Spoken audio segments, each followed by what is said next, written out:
we don't need people to agree with us. We're not Today I speaking of, maybe it's a good segue to talk about this. I was talking to a few people. I made a very short video yesterday about addressing. I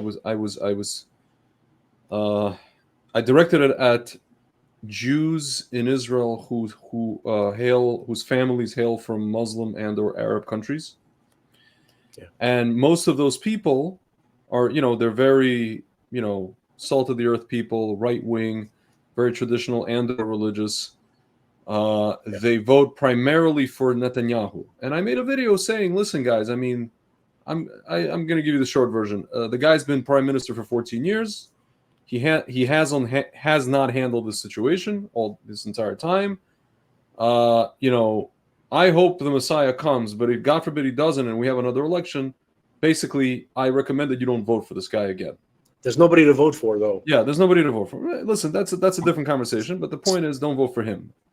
I posted it in one of these groups that I'm in, like like some political organization here in America, and it's one thing if you disagree with me and you say, the usual, now is not the time. Explain that. Explain what you mean. Yeah, no, people are like, we have to. I don't know what it is that people are, even people who are so-called right wing in Israel, or people even in America who support Israel, they for some reason think that in order to have unity, you have to have conformity, meaning. You can't, right now we're in a war, so you can't criticize the government. You can't mention how we even got into this pickle. You can't even talk about, Ariel Sharon, how he gave away land, how we pulled out of Gaza, how we got to this point, how we got rockets as a result, how he facilitated the creation of Hamas. That's a whole other story. You can't say any of these things. You can't say how Bibi failed to handle this thing, how we had all these skirmishes, how we gave away 1,027 these terrorists for one soldier, how this whole, you can't mention any of this narrative, real history, because why? Because we're in a war and we have to be united. I'm happy to be united. I'm united with my fellow brothers and sisters, even with the leftist Jews in Israel with whom I disagree. I'm happy to unite with them because their ilk were the ones that got massacred. It was leftist, socialist kibbutzniks who got massacred.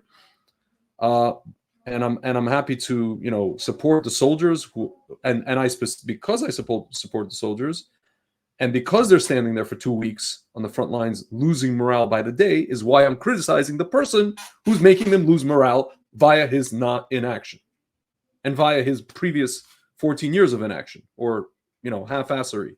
So me saying that I am okay. So that's honestly, if people have that opinion, that's fine. But then one of these guys responded to my video and he said, "Oh, demagoguery from couch general or something like that." And I'm just like, I'm saying demagoguery. I can't hear you, man. You're muted. Keyboard cowboy. Yeah. Whatever it is. He's talking about like armchair general. Like a person who thinks he's a person who thinks he's running an army, whatever. So. And I'm just like, it's one thing if you disagree with me, that's fine. I was happy to debate with people and all the rest of it. But once you start with the ad hominem stuff, and then he said it in another group, and I got to a point I was just like, I said whatever I wanted to say. I said, I don't really understand. This is, a lot of the people in the group were people who, Russian-speaking Jews like ourselves. And I literally said, I'm like, guys, this is a Soviet mentality. I don't know who you guys are. I don't know what your background is. I don't know when you came to America. I don't know where you live. This is the way you're behaving is a Soviet mentality. It's kind of like in World War II, we have to support Stalin. We have to support this. We have to support. Yeah. I support the people. I support the land, and I support people with whom I disagree. Citizens. Yeah. If I disagree with a politician, and by the way, right now is the time to say it, because afterwards, this guy's like, we're going to do investigation afterwards. I'm like, no, they're not. In Russian, there's an expression, "Potom будет суп с котом." Right. Afterwards, there's going to be a soup with a cat. So it's a poor translation, but a soup also, made of. It's very confusing, and nobody knows what the hell. It's like a soup made of cats. Basically. which is that sounds horrifying. Exactly. There'll be nothing. There will be nothing. Later will be nothing. Okay, they're not going to do any inquiries. Bibi said today, we're going to do an inquiry, and this is going to include myself. Oh, really? Internal affairs. I'm going to investigate myself, folks. I allow myself to introduce myself. Yeah, allow myself to introduce. It's for my yeah. What's that from? Is it Jim Carrey or something? One of those. Something like that, but no, that was Austin Powers. No, allow myself to introduce myself. Yeah. Right? So, dude, I don't mind people disagreeing and all the rest of it. You want to have a debate, rock and sock 'em, that's fine. But once people go into this name calling stuff, I had a guy attack me personally. Oh, you big like he lives in Israel, so it's like if I'm not physically in Israel, I can't even say anything. I'm a citizen of Israel, dude. It's just, or if I didn't serve in the army, I can't say anything either. You didn't serve in the army. You're not physically in Israel right now. You're this, you're that. So whatever I am negates everything. Negates that the sky is blue. I'm saying that the sky is blue, and now's the time to say it. I just wanted to say I wanted to introduce. Sorry, dude, it's really upsetting. I want to introduce the folks to something that we do here. It's kind of a shtick. Yeah. Where I call my friend over here, my friend Svi over here, Reverend Farrakhan Supreme. I call him Farrakhan, and whenever he's like, there's a lot of gripes, with Jewish life. Did I do that? You're going to hear, folks, you're going to hear everything. You're going to hear, what we believe, the positive stuff, and you're certainly going to hear all the negative stuff from my friend over here. Okay, all the gripes. Okay. So but this isn't even fair. So I joke around. It's like whenever we're saying something, we're saying a problem that's going on in our community, right? Yeah. A legitimate problem. So I give him a hard time, and I say he's Farrakhaning us. See, because we know how much Reverend. Is he a reverend? He technically is some kind of whatever. I don't know. We know how much Farrakhan loves to promote the Jewish people. Listen. For me, it's about fixing. I'm not here to sit around and just be like, oh, look at those guys and look at those. I'm literally, listen, man, I came into what we call the Orthodox Jewish community, or the Jewish community at large, later in life. I mean, I was kind of peripherally part of the Jewish community, but all these things came into my purview later in life, and you come in and you're sold this kind of bill of goods that people are I don't know, whatever. I don't want to even get into it, but the point is, let them get to know us, Greg. First, I really, there's a lot of things where I'm just kind of like, I don't understand some of the stuff, how people operate. Obviously, during COVID, we saw a lot of it, like you described, how they treated your brother and all the rest of it. Not everybody, really. A lot of people most people actually accepted your brother, and a lot of people were messaging me. I was in Israel, and they saw that I was pushing your brother's stuff. And people were messaging me, people who were like in New York and all the places. They're like, Svi, where can I get hydroxychloroquine? Where can I get this? How can I contact Frank? How can I this? How can I that? And I was trying to help them the best way I could. But there was like this few people, and then like it gets to a point where you're trying to understand like why are people? It's just like not even like. Well, one of them we discovered was working directly for Bill Gates. Oh, yeah, for sure. I shit you not. Yeah, for sure. But I'm not even talking about like that stuff. I'm talking about just people's lack. I sometimes feel like today's interaction, I feel like people just have a lack of intellect. I made a video. It's almost as if they didn't listen. I even mentioned in the video, I said I'm totally for unity with people who might disagree. I even said that. And it's almost like people don't listen. They don't listen. They don't read. They have bad reading comprehension. They have bad listening skills, listening comprehension. They listen. They hear what they want to hear, and they just they attack you. And it's just like let me catch up to folks at home. It's like special needs. I want them to understand what you're talking about. I want them to catch up with you. So it's about what's going on in Israel right now, and I think this is a good opportunity because I've seen on social media.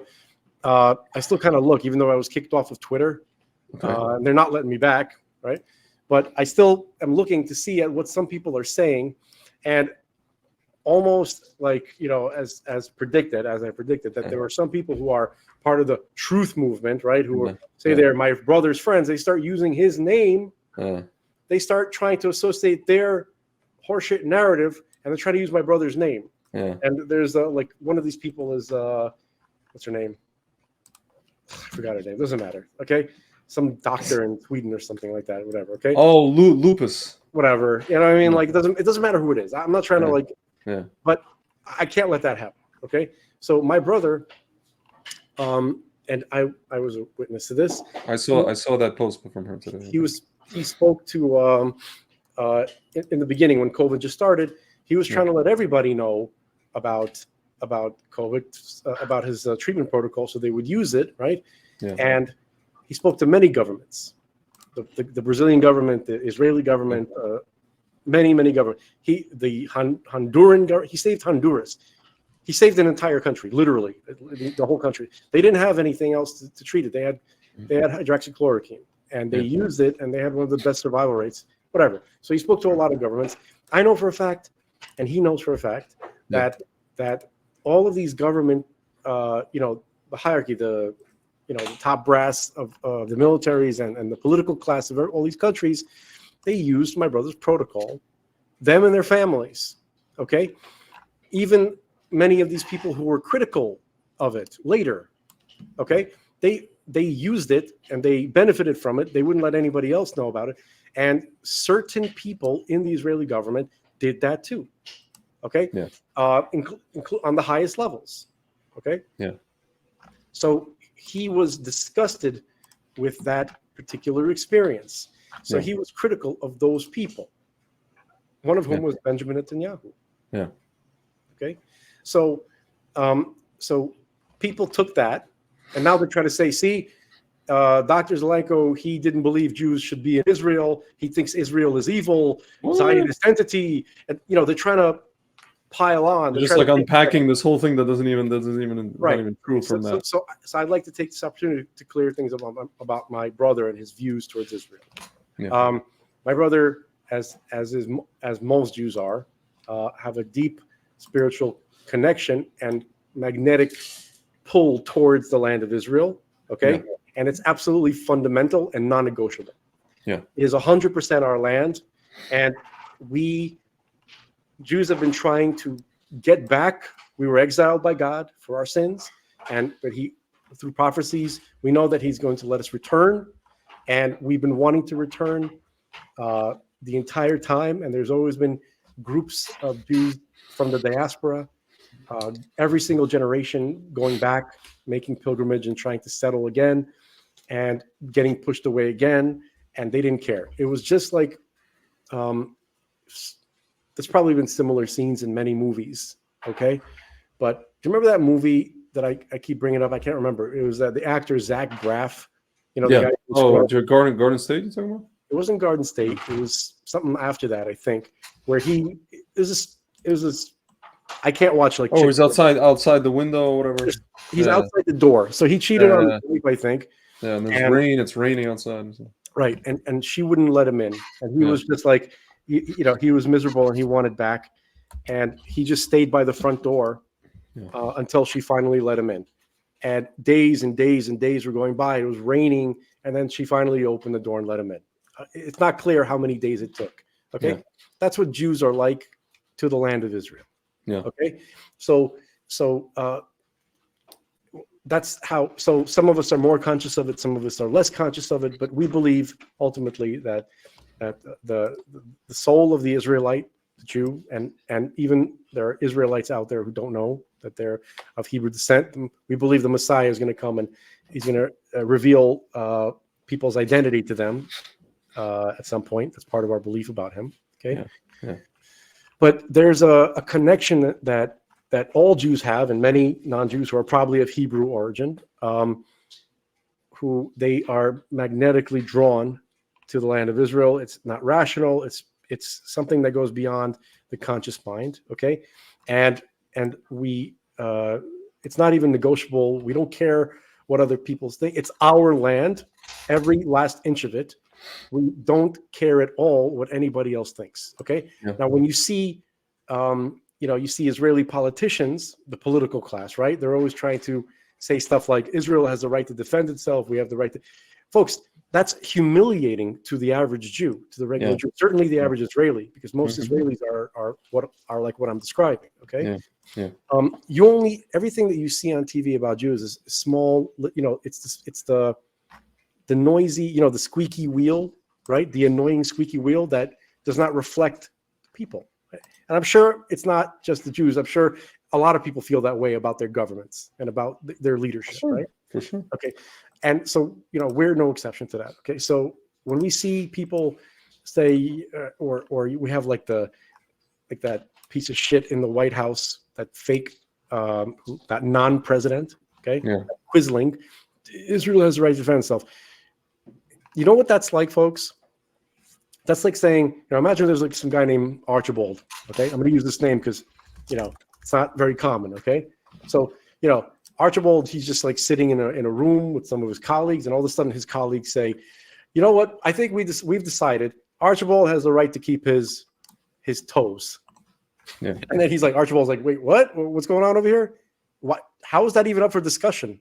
I didn't know that was an issue. I didn't know that was something that people were discussing. I thought that was just kind of like a given that I should have my toes. You have your toes, and I don't understand why. So that's what we feel like when people say Israel has. We don't give a damn what anybody thinks or feels. Of course, we have the right to defend ourselves. What kind of stupid thing is that to say? Okay, we don't give a damn about anybody's gripes or grievances at all. Okay, because for the following reason. And this has been the average Jewish person throughout history, except really for the past 150 years or so. Okay. Yeah. Mostly since World War II, but before World War II, this was the average mindset. Like the Jew has this relationship with God, and that's all that matters to him at all. He feels that God is the one who controls everything. He sends all the trouble that happens to a person in the world comes directly from God through various agents. Everything good is the same. So if some country comes to harass Israel, or if some group of people come and attack a Jewish village or something like that in Poland and historically or whatever, the attitude was not to understand that that's God. God is doing that. Okay, He does everything, literally everything. And so that's our primary way of functioning in the world. We relate directly with the Creator. Okay, so and the Creator told us that piece of earth, He gave that to us, and we don't care what anybody else's claims are. We don't care if there's 100 trillion, quadrillion angry Arabs or any other kind of people. They're nothing compared to God. God will just, they're gone. You know what I mean? So whatever's happening that's God doing. He's communicating something to us, but He communicated to us in the Scripture that land is ours eternally, and we will live in that land without Hamas. The land will be free of Hamas. It actually says that in the Hebrew Scripture. Yeah, which means like kind of violence or robbery, depending on violence and robbery. It also means a lot of other things which are related to that. Yeah. Okay, yeah. But it actually uses the word Hamas. Yeah. Okay? So, but what it means is that there's going to come a point when Jewish people will be able to live in the land of Israel in peace. Okay, that's going to happen when Jews follow the Torah. Okay, and our job, we believe our job. Okay, you don't have to agree with this, but this is what we believe. Okay, our job is to act according to the Torah, and then when the world looks on us, that's the example that we're supposed to set for the world, and then the world, knows what to do. Those who choose to follow the example. Okay, so that's our job. That's what we believe our job is. Okay, So let's say, what would that look like in this particular case? Let's say we had a government that believes in God or the Torah, right? And we don't. Yeah. I don't believe that they're even Jews. Okay, that's me. That's a minority opinion. Okay, that's obviously going to be a controversial opinion, but I don't believe the political class in Israel are even real Jews. Okay, I believe that they're just liaisons to the military-industrial complex, which is located in the United States. But I don't call it the American military-industrial. That's not America. That's freaking Nazis. People who came over from Project Paperclip, Nazis, and their descendants now are literally dominate the entire military industrial. Frank, is it okay that I read a short article based on what you're saying from do you know who Boris Baruch Kogan is, our friend on Facebook? Sounds familiar. He's a Russian speaking Jew. He moved to Israel a few years ago. He lives in Samaria in a place called Tepuach. Shamron, Shamron. So he writes articles. So he wrote an article like 5 days ago entitled "Supreme Clientele: Shtetlibs and Quislingsteins." Just kind of funny title. I do want to talk at some point after this. Please remind me if I forget, because we're like all over the place. We're millennials. We try to tackle a lot of topics which are serious. But we're still millennials, so a little ADD. It's all right. We're on one general. But remind me of this. I want to talk about babies in Gaza. I would like to talk about that. Okay. I mean, this will be a good segue for that. So here I'm just gonna skip kind of because he's mentioning something like a podcast that he had. Okay. He goes, in general, beating insurgents is not a complicated business and has been well understood for thousands of years. Even George W. Bush's U.S. could manage it, not to mention more cohesive regimes like Sri Lanka. But in Israel, we can only do what our American masters permit us. And since the Palestinians are American clients, we are neither permitted to expel them nor to oppress them to the degree that they will stop murdering Jews. Israelis will just have to get used to a constant stream of murders with the occasional spectacular attack. The U.S. controls us on several levels. American aid is the most obvious. U.S. aid amounts to 3% of our GDP and makes up a large part of our military budget. In return, the U.S. gets to have us field test its weapons against Iran and Syria, assures that Israel remains a captive market rather than a competitor in advanced weapons manufacturing. See the Lviv fighter for an example of Americans shutting down our efforts to develop an F-16 alternative. That was during Reagan. Gets a secure base for its efforts in the Middle East and Eastern Mediterranean and a counterweight for its other Middle Eastern proxies and adversaries. Israel slipping the leash would result in overt American pressure, not the first time. Considering the massive American military aid programs to 5 of our closest potential adversaries, Egypt, Jordan, Lebanon, Iraq, and Saudi Arabia, losing U.S. aid would involve significant short-term vulnerability.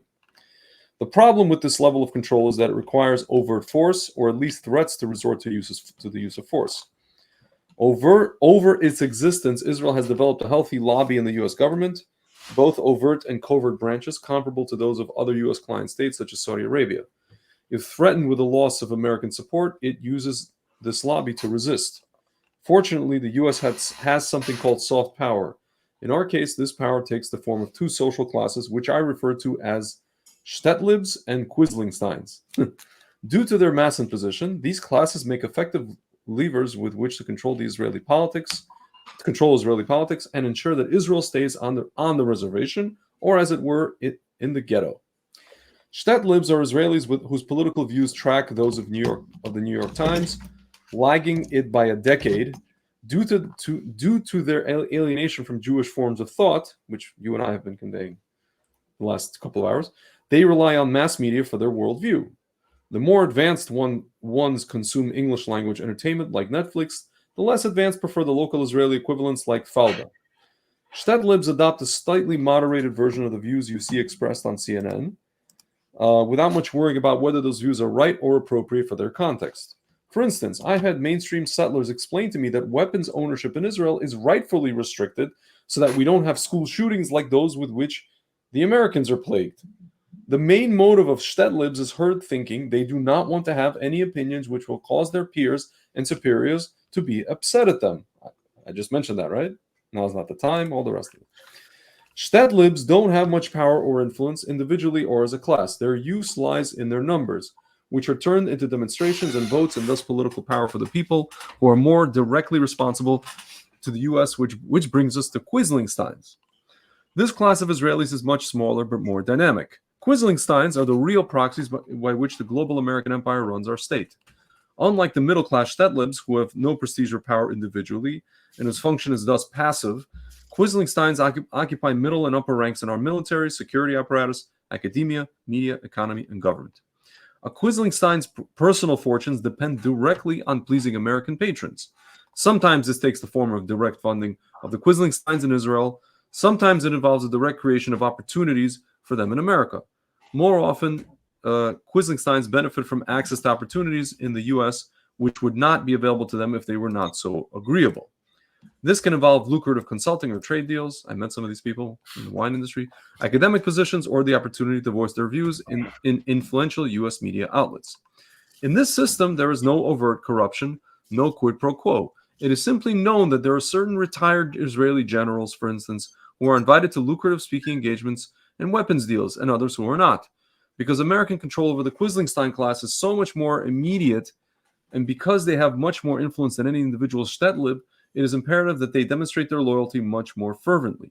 Therefore, they must hold political positions which are much further to the left than those of the Shtetlibs and signal them much more vocally. Needless to say, if you want to make a career as a Quislingstein, you must start singing the right song early and never strike a false note. Getting into the right social circles takes a lifetime of ambition, and getting canceled only takes one slip up. Of course, if you choose this path, you can't let any mundane considerations distract you, otherwise your more ambitious peers will shove you to the side. Given the Simchat Torah massacre, many of the Shtetlibs are having doubts about ideas they've unthinkingly espoused their whole lives. One acquaintance of mine who has spent years advocating coexistence explains that the Arabs aren't going anywhere and that they are triggered by extremist settlers such as myself, has recently expressed the wish that the entire population of Gaza die. From friends in North Tel Aviv, I understand that many of their Peace Now type friends and family members now sound more radical than Kahanists.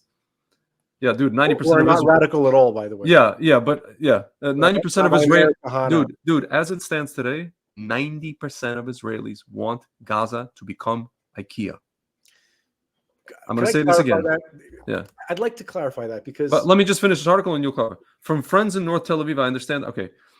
Slaughtered toddlers and families tortured to death in front of each other's eyes. Pictures of enslaved Jewish women and children shock them awake, at least for now.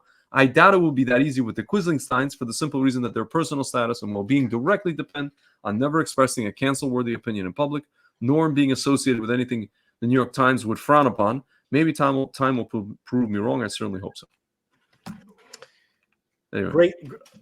Written, obviously everything true. Not a big fan of this Quislingstein. It's very. I know. It does not roll off the tongue. He's not an English as a first language person. So, but pretty good, pretty good. But anyway, so Quislingstein.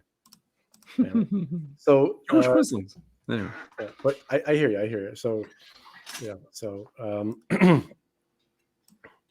I'd like to kind of just realistically boil down the average Jewish view of what's going on right now in Gaza, right? Yeah.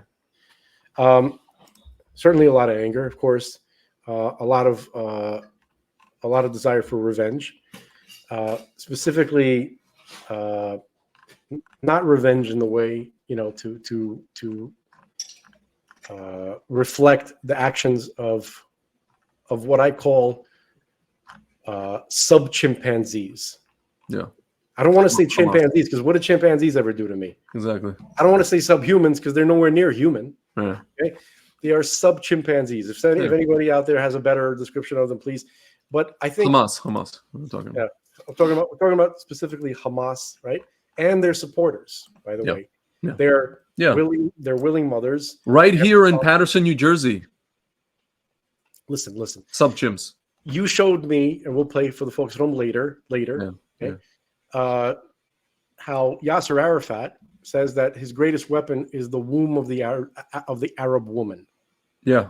Oh yeah. He said that. Okay. Mm-hmm. So this is not a new thing. Okay. So I think that for those who have some familiarity with the Lord of the Rings, like the story, right? Yeah. And there are people who are really into like the origin and the backstories of all the different species and the characters and stuff like that. But I'd like to focus on the orcs for a moment, okay? Yeah. But before I get there, I just want to say that I want to explain to people what Gaza is in reality, okay? Yeah.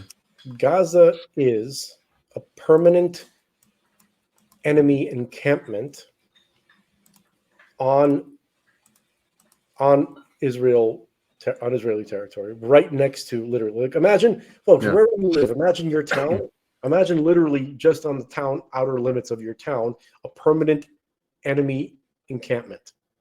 Okay, there to wait to wage war on you constantly. Okay, that's what Gaza is. You know, certainly anybody who goes there would see that for themselves. Okay,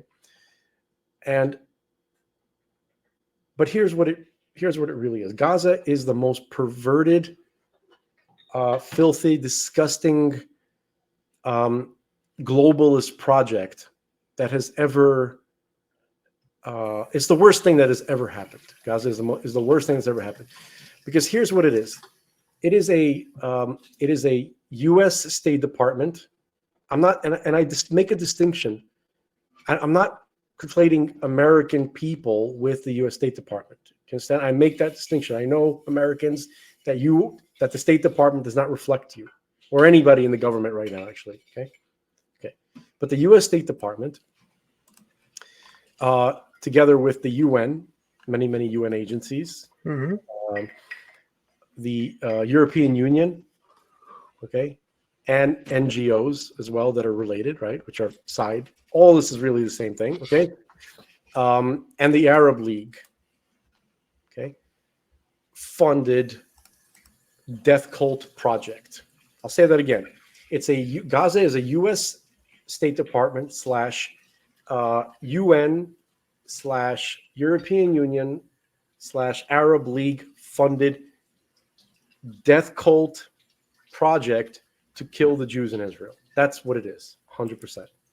No doubt about it. That's what it was from the very beginning. Oh yeah, I forgot to mention the traitors in the Israeli government, which is most of the political class. Okay? Yeah. Who have since the late 70s, they realized that the Jews have no interest in participating. The majority of the Jews in Israel, right? Are traditional right-leaning people, okay? Have no interest in creating the socialist utopia that the political class of Israel want at all. They're disgusted with it. That became clear to the political class of Israel in the mid 70s, and so a decision was made to dismantle what they call the state of Israel, and to make it so hostile for Jews to live there that it's just going to fall apart. Okay, that's what is happening, and that includes Netanyahu. That includes certainly all the top brass of the military, okay, which are political appointees. Okay, just like Miley, whatever the hell his name is. Okay.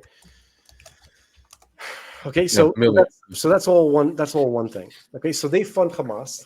Okay, all these entities that I just mentioned and related, obviously the World Economic Forum, the Club of Rome, and all other things. Okay, so here's what they do. It's an orc factory. So the entire place and the infrastructure is completely dedicated to terrorizing Israel, okay, and carrying out acts like this. Okay, and obviously they know they have no chance of winning, and obviously, if Israel actually had real leadership, they would have been crushed a long time ago, easily. Okay, and by the way, just on a side note, no Israeli wants a single American boot on the ground, at all. Israelis, Jews in Israel, they want to go in there, they want to root out that rot of Hamas, right?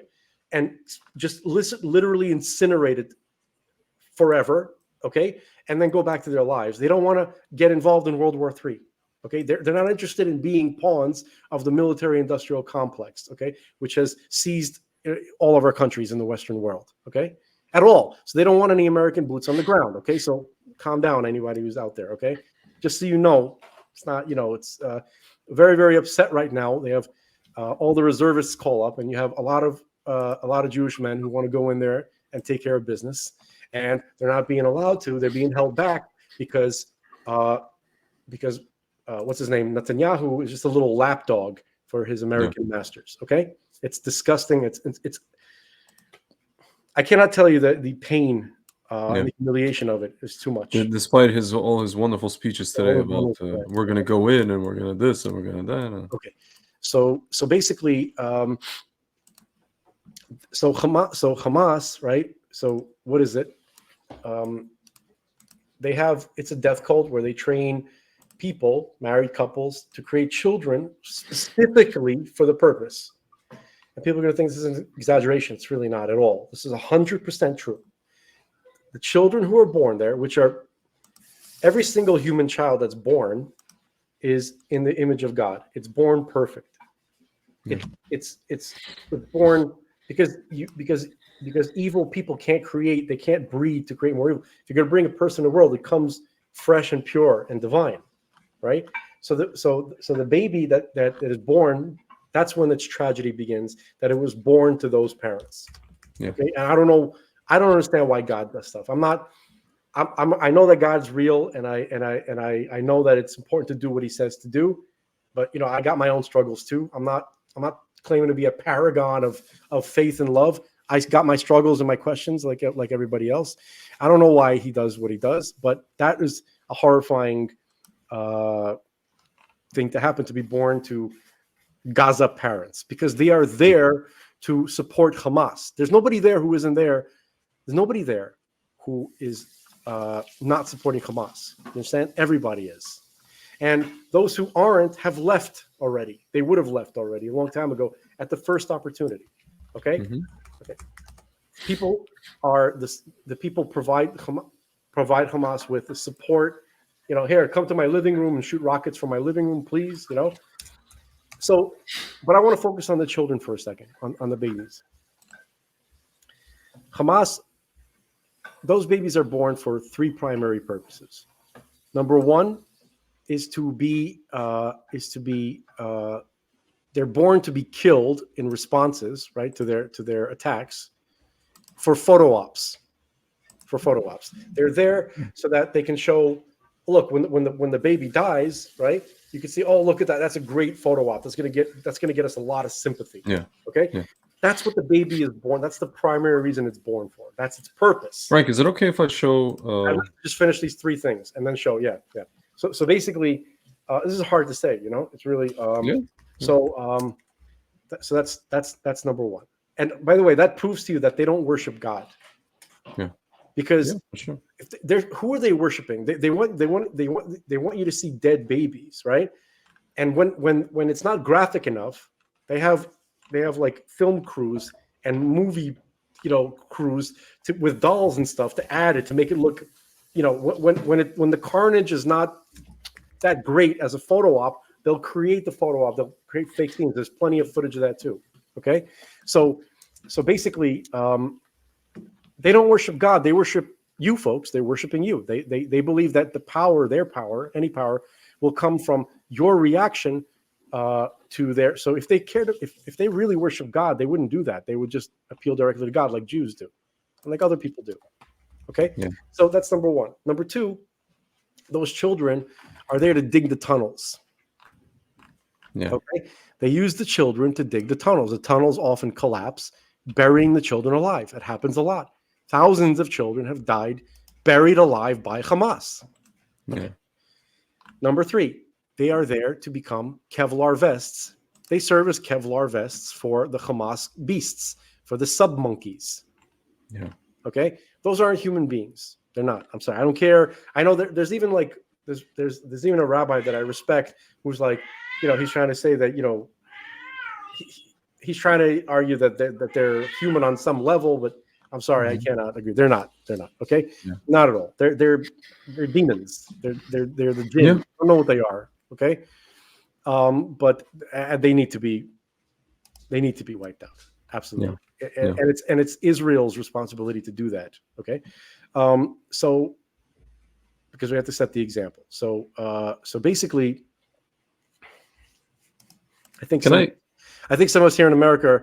Let me just get through this. Yeah. Some of us here in America are might have to, take that because they're here too now. Okay, so basically, that's what the children are there for. They're there to be photo ops when they're blown to bits. Yeah.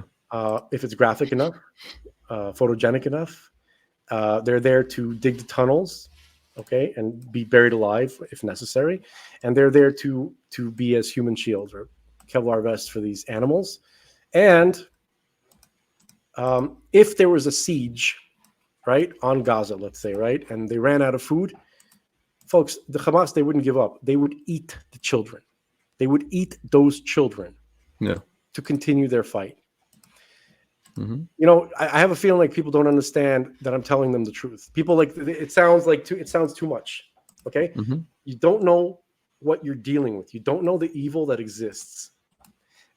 This is what they are. Okay, and that's why I call them orcs, because in the story of Lord of the Rings, right? For those who are familiar, so the orcs were not. They have God in that story, right? They call them like Elu something or other. And he created two species. He created men and elves, and then one of his like angels created dwarves, and he adopted dwarves, right? So they're considered also the children of God. And then there's this other species called orcs, but they were not created by by God. They're created by one of his evil angels or something like that, right? I guess their version of Satan or something. And so what Satan did, he can't create his own life, right, with consciousness in the story. So he has to pervert and distort men and elves by torturing them with hate and evil, right? It actually talks about that in the story. It's like he predicted Hamas, Tolkien. So what they do is they take, you know, they would take an elf or a human or whatever in the story, and they would torture it in various ways, and over time they would suck out its soul and make it into this evil, twisted being. And that's what is done to children in Gaza. Because even when they're not blown to bits, and even when they're not buried in tunnels alive, and when they're not being used as Kevlar vests and as meals for starving Hamasniks, they are being immersed in hatred and evil. Hatred. That itself is unbelievable abuse for a child. Okay, so Gaza is the worst place on earth right now. Okay, everybody who funds it are the most evil, disgusting beasts that have ever lived. This includes UNRWA, the UN. Yeah, the U.S. State Department, that whorehouse of the UN, European Union. And the Arab League, all the leaderships. And all the NGOs, they're mostly from Germany. Themselves and the people. We're talking about the leadership. Yeah. That's like the shit, same shit everywhere right now, okay? Yeah. Those people, and I'm telling you right now, those people who have anything to do with funding and facilitating that death cult, I don't even want to picture what God is going to do to them when finally, when the truth reveals itself and Judgment Day comes. I'm not sure if I want to watch what happens to them. Although, you know, I'm not sure. I go back and forth. Okay. You guys are fucked. Yeah. Like you at this point, you should already be regretting that you were even born. Your categories. And all the Hamas supporters are going to be in the same boat, because you support that. You are responsible for every single one of those dead children. Yeah. Only you're responsible for those dead children. Yeah. Yeah. So can I play for the folks at home what you're talking about? I want to play for them. This is a children. So I just want to say, people are asking, what's the relevance of this? First of all, it speaks to what you were talking about, but also this was aired like in the early 2000s, which means that some of the guys who committed this attack were watching this as kids. Probably all of them, not some of them, for sure. So this is a show called Pioneers of Tomorrow on Hamas television in Gaza. Is it? Dude, it sounds funny, but like, you know. Hamas television. It's the company Memory TV. They do the translations. It's great. This is Al-Aqsa TV. You know, this is general for every Palestinian. I mean, it's aired in Gaza. It's aired in the Palestinian Authority. This is from 2007. So now you count like what, 16 years ago. So let's say a 7-year-old kid was watching this. He's 23 today. You know, 23, 24, 25. He was in that. But they have this today too. For sure. I'm just talking about the guys who were in this squad that attacked. They for sure watched that. They saw this episode probably. Yeah, most likely. So let's watch.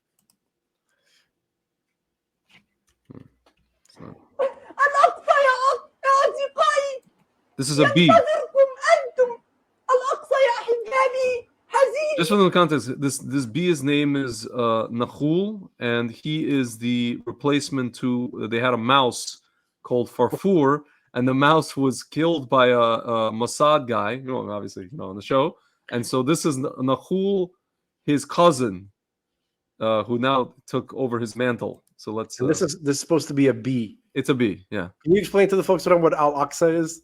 Al-Aqsa is the mosque. It's not the Dome of the Rock. There's another mosque which is like kind of a gray dark mosque.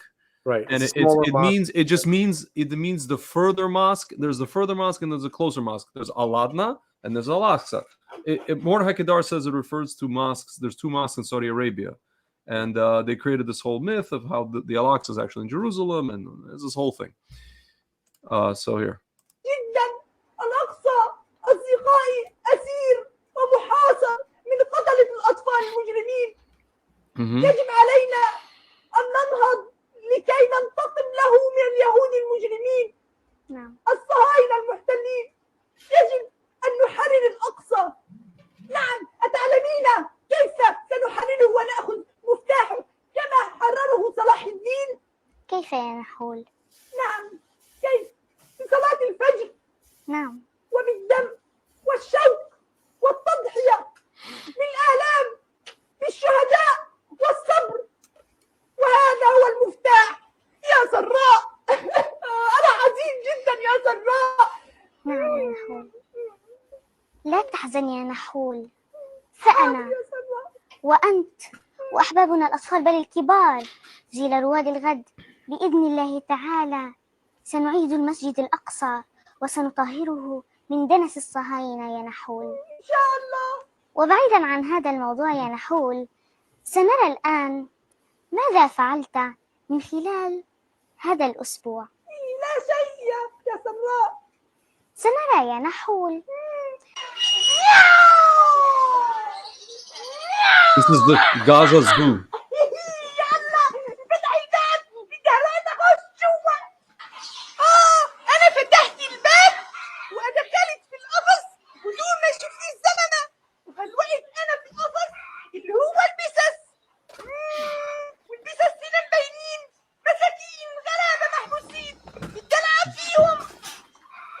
Dude, it's astounding. This guy needs to be killed. Just for that. What the hell is he doing? You're hitting the cat.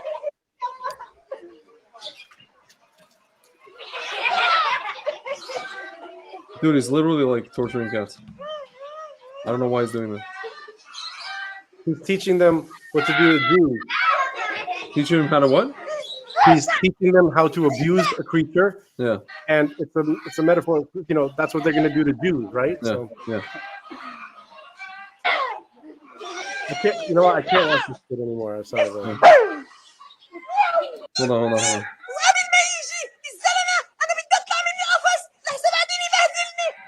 All right, we're gonna fast forward this. Now he's taunting like lions. Freaking idiot. Dude, I hope that thing comes out and like eats him. No, that thing starved to death. What? That thing starved to death. They starved it to death. Yeah, I know.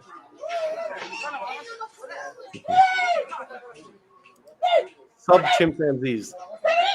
الشريف الذي قاله الرسول صلى الله عليه وسلم قال بما معناه أنه دخلت امرأة النار في هرة حبستها فلا هي أطعمتها ولا هي تركتها تأكل من خشاش الأرض يا نحول. أيضا الله عاقبها بالنار يا نحول وهذا كان مصيرها وإن بقيت على هذا الحال مثلها يا نحول. I don't know what the hell that was about, but in any event, I'll show you Farfour here. This is Farfour.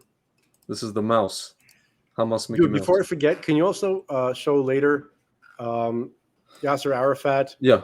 At Patrice Lumumba University in Moscow, because people don't realize that he was a communist. He was Abbas, not Arafat. Abbas was there. no, Arafat too.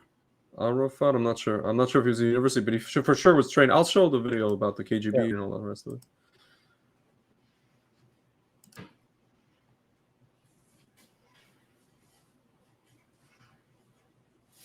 Mm-hmm.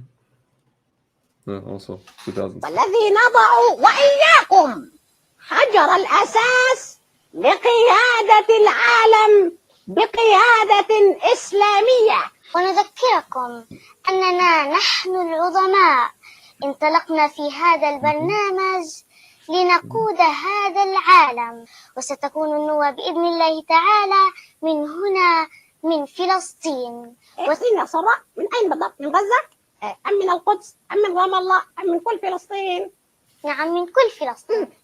حدثني الكثير أنه كان لنا مجد وكانت لنا حضارة وكان للمسلمين العزة والكرامة. ونحن رواد الغد سنعيد لهذه الأمة مجدها وسنحرر الأقصى إن شاء الله وسنحرر العراق إن شاء الله وسنحرر بلاد المسلمين التي تجتاحها هذه الأثناء القتلة. نعم، إنهم أطفال يعني محتلون من قبل اليهود، لكن بإذن الله تعالى نحن سنقاوم وندافع ضد الاحتلال الصهيوني. إن شاء الله سنقاوم يا سراء حتى ننتصر. عينينا وسألت نستسلم. إسراء، هذه الأنشودة مش كويسة. ليش؟ مش عليها عشانها فيها استسلام. يا إسراء، احنا بدناش نستسلم واحنا بدنا نقاوم العدو. إن شاء الله إن شاء الله هذه الأرض لأطفالها ورجالها ونسائها وشيوخها ستنتصر. سننتصر يا بوش وسننتصر يا شرمات. خلاص السلامة. سننتصر يا موفاز راح. سننتصر يا أولمارت. سننتصر يا كوندريزا. أذكركم أن الأقصى والأسرى أمانة في أعناقنا، وسيسألنا الله يوم القيامة ماذا قدمنا من أجلهم. كل هذا كعب الصامد هو إيران لهذا رفعت تغني أوف أوف جاوبها لك لكن خوف. احنا اللي ما بنعرف خوف، نحن سباع الغابة.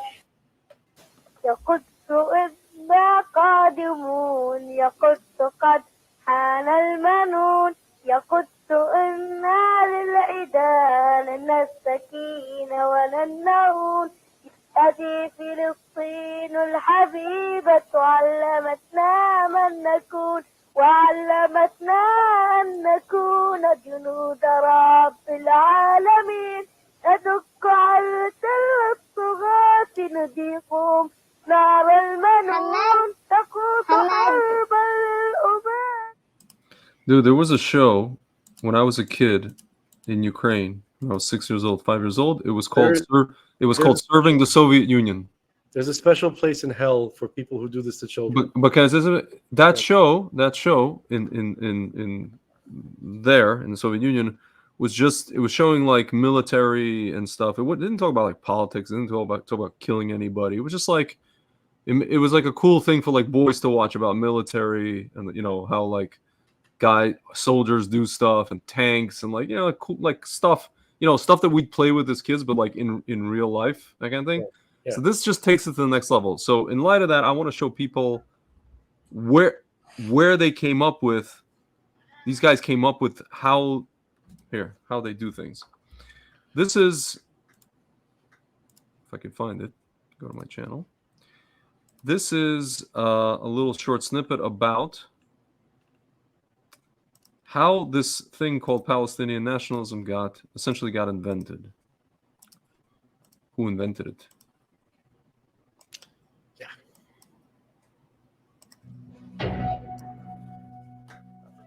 On the December 1968 cover of Time magazine, Yasser Arafat... By the way, you know who made this? Lori Cardozo Moore's organization. Our friend Lori. proclaiming justice to the nation. Arafat's face was seen by the world for the first time. Arafat was a product of the Kremlin's science of disinformation, and he ultimately became an expert in manipulating this invisible weapon. As a first step, the KGB destroyed the official records of Arafat's birth in Egypt, replacing them with fictitious documents that he had been born in Jerusalem. It amazed me at what great lengths the KGB took to transform an Egyptian-born Marxist into the Palestinian-born terrorist. Can you stop for a second? It took the KGB. Egyptian-born Marxist. Mm-hmm. In case the folks at home didn't hear. Yeah. Okay. He's not even a religious person. All right, continue. Sorry. Yeah. It'd be many years to endow Arafat with a credible birth certificate and other identity documents, to build him a new past and to train him at the KGB Special Operations Training School east of Moscow. The KGB gave Arafat an ideology and an ideological image. The Soviet disinformation machinery portrayed Arafat as a rabid anti-Zionist, an image that was not at all difficult. Oleg Gordievsky, a former KGB officer who defected to Britain, revealed that in the 70s, the KGB had secretly brought Arafat's terrorists into the Soviet Union to be trained. The KGB disinformation department tasked Arafat to create and head a terrorist group named Fatah, and in the aftermath of the Six-Day War, it catapulted him up as chairman of the PLO. The Mitrokhin archive also details Arafat's close collaboration with the KGB. In 1978, Soviet leader Leonid Brezhnev and his KGB chairman Yuri Andropov started a disinformation plot. The goal? Get the United States to establish diplomatic relations with Arafat. The idea was simple: have Arafat pretend to transform the terrorist PLO into a government in exile that was willing to renounce terrorism. Brezhnev and Andropov believed that newly elected President Jimmy Carter would swallow the bait. In 1994, Arafat was awarded the Nobel Peace Prize.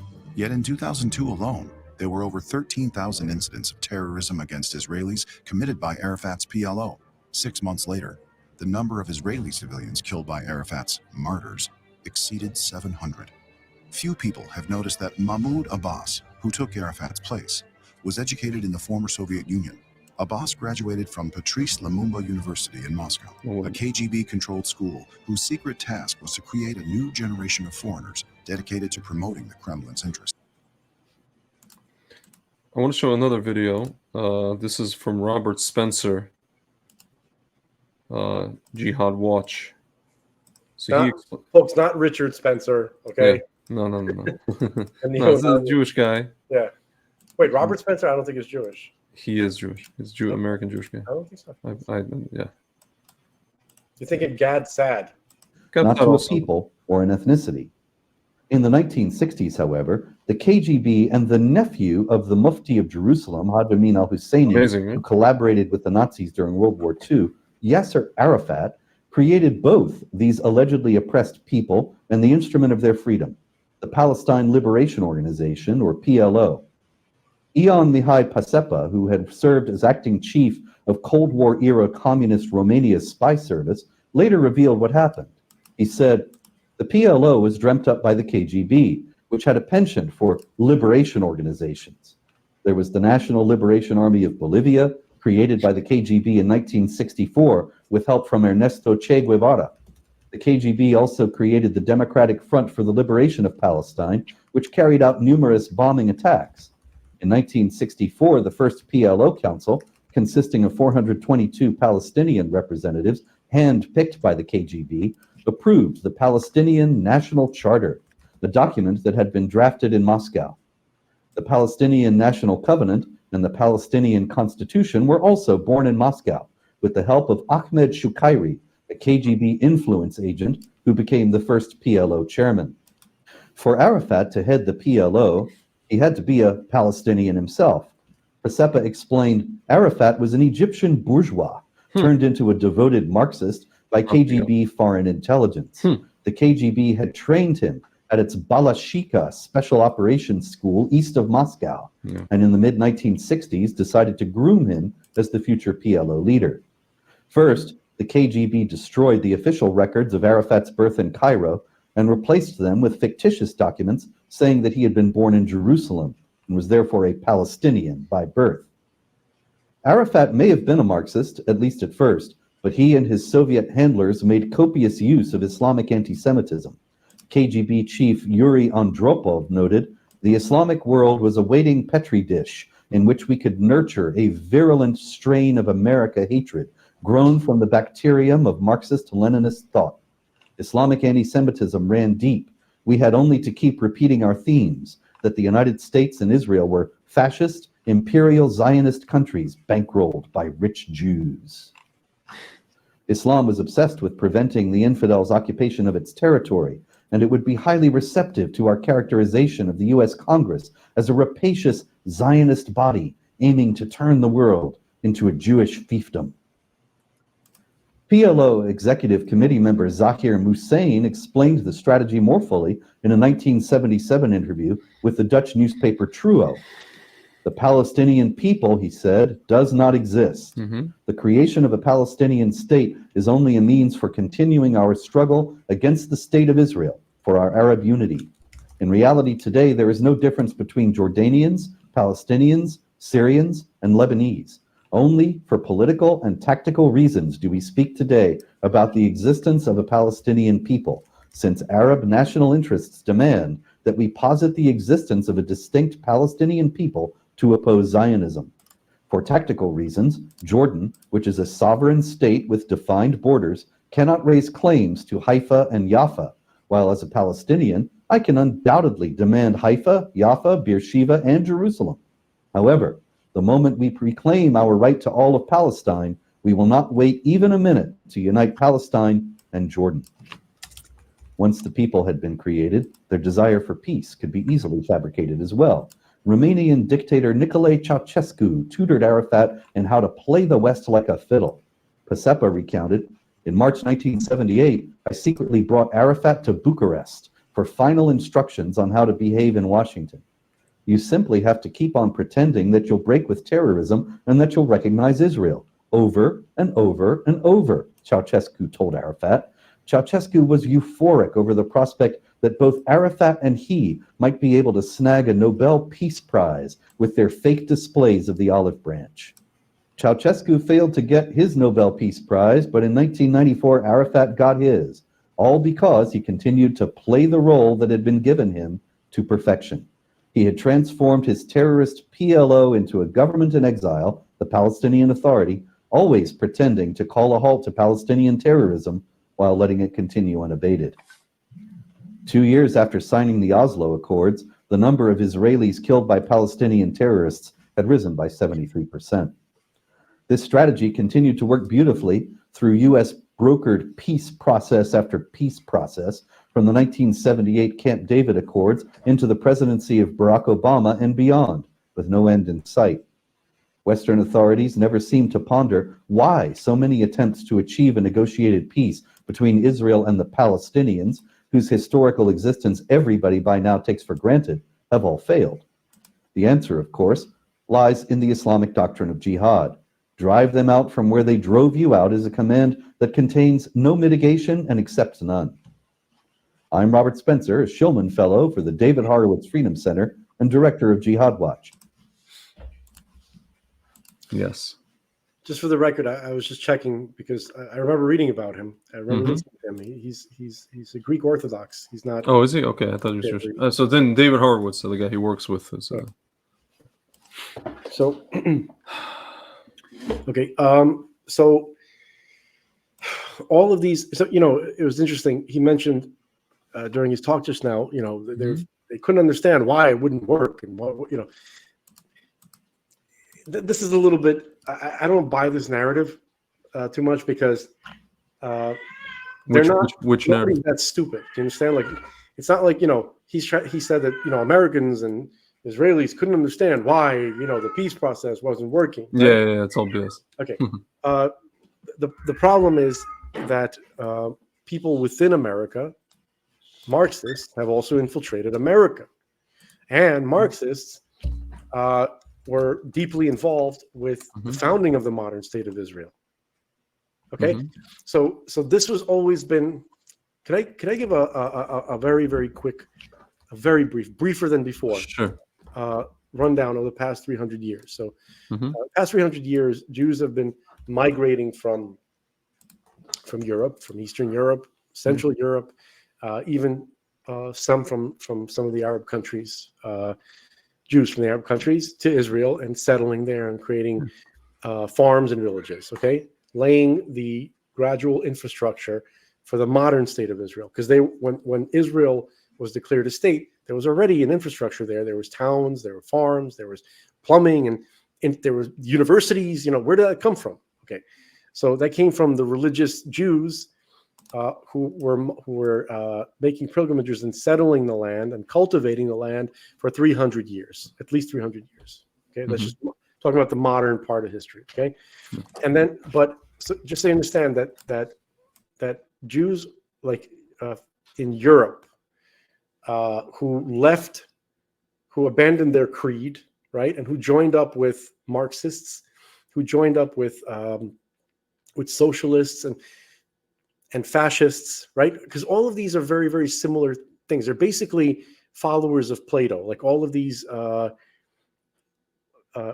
movements, right? They're just trying to establish Plato's republic, essentially. Communism, that's what it is, okay? So they just argued as to how to go about doing it. That's what makes all these different, that's the difference between socialism and National Socialism, basically, okay? So Jews who left their people and betrayed their people and joined up with these Marxists, they were very much against any Jewish migration back to the land of Israel, because their whole idea was to pull people away from religion, and the whole thing about Jews living in Israel is obviously religious, right? It's a religious thing, and that's what real Zionism is. So I'll explain what real Zionism is in a second. So they realized that even though the socialist Jews realized they were not going to be able to stop the migrations, the waves of Jews moving to Israel, because it was just increasing exponentially as you get closer and closer to the 20th century. They're like, okay, if we can't stop it, we'll take over, and we'll see if we can establish a socialist utopia there, which would be the socialists' prime trophy, because socialism is, we're going to get into this later, it is a Gnostic order. It is religious, and the hierarchy has a religion.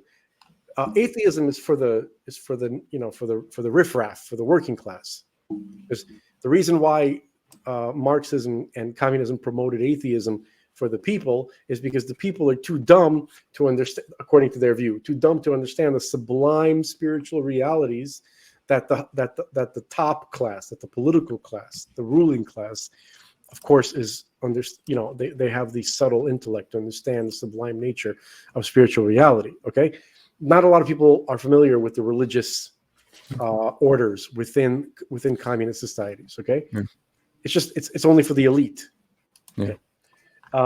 So and those religions that these socialists or these followers of Plato, if you will, they can only be described as anti-Torah. They're literally the opposite. And we're not going to talk about that today. It's going to, the demiurge and the pleroma and all this Gnostic fruitcakery, which we call it fruitcakery. We call them fruitcakes because they are, okay? They're basically, their whole job is to defeat the God of the Hebrew scripture, because they call him the demiurge.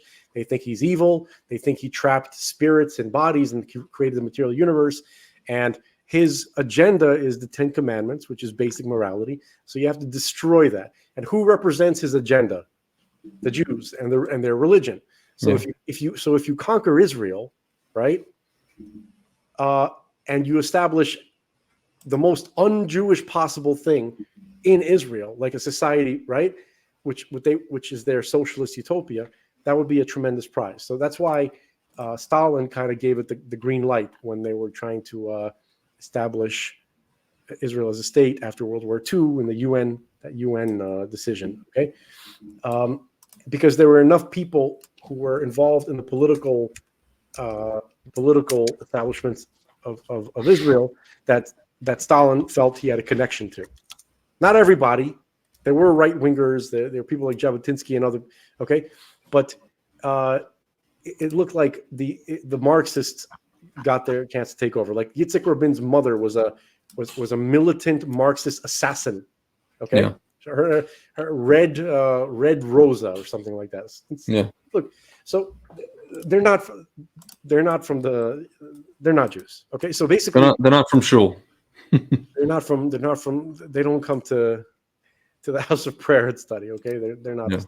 So everything that they did was to literally destroy Jewish people's connection to their history, to their culture, to their religion. Okay, so once they realized that they were not going to achieve their socialist utopia, they're like, all right, let's dismantle it, because we're not going to let Jews live in Israel on their terms. We're not going to let Jews live in Israel for religious reasons. And so that's what Zionism is. Zionism, real Zionism. Folks, who was the first real Zionist? It was King David. King David, he built the city of Jerusalem, and he laid the foundations and made the plans for building the Holy Temple on the Temple Mount, because that's what Zion is. It's the Hebrew word is Zion refers to Jerusalem. Zion, right? Zion, and that's synonymous with the Temple Mount in Jerusalem. Yeah. And in that Temple Mount, right, we talk about something called the Shekhinah. And I know I've spoken to Christians, and they use a word called Shekinah. Yeah, because they can't pronounce it, or they don't want to. Whatever, doesn't matter. Yeah. But it means the indwelling presence of God.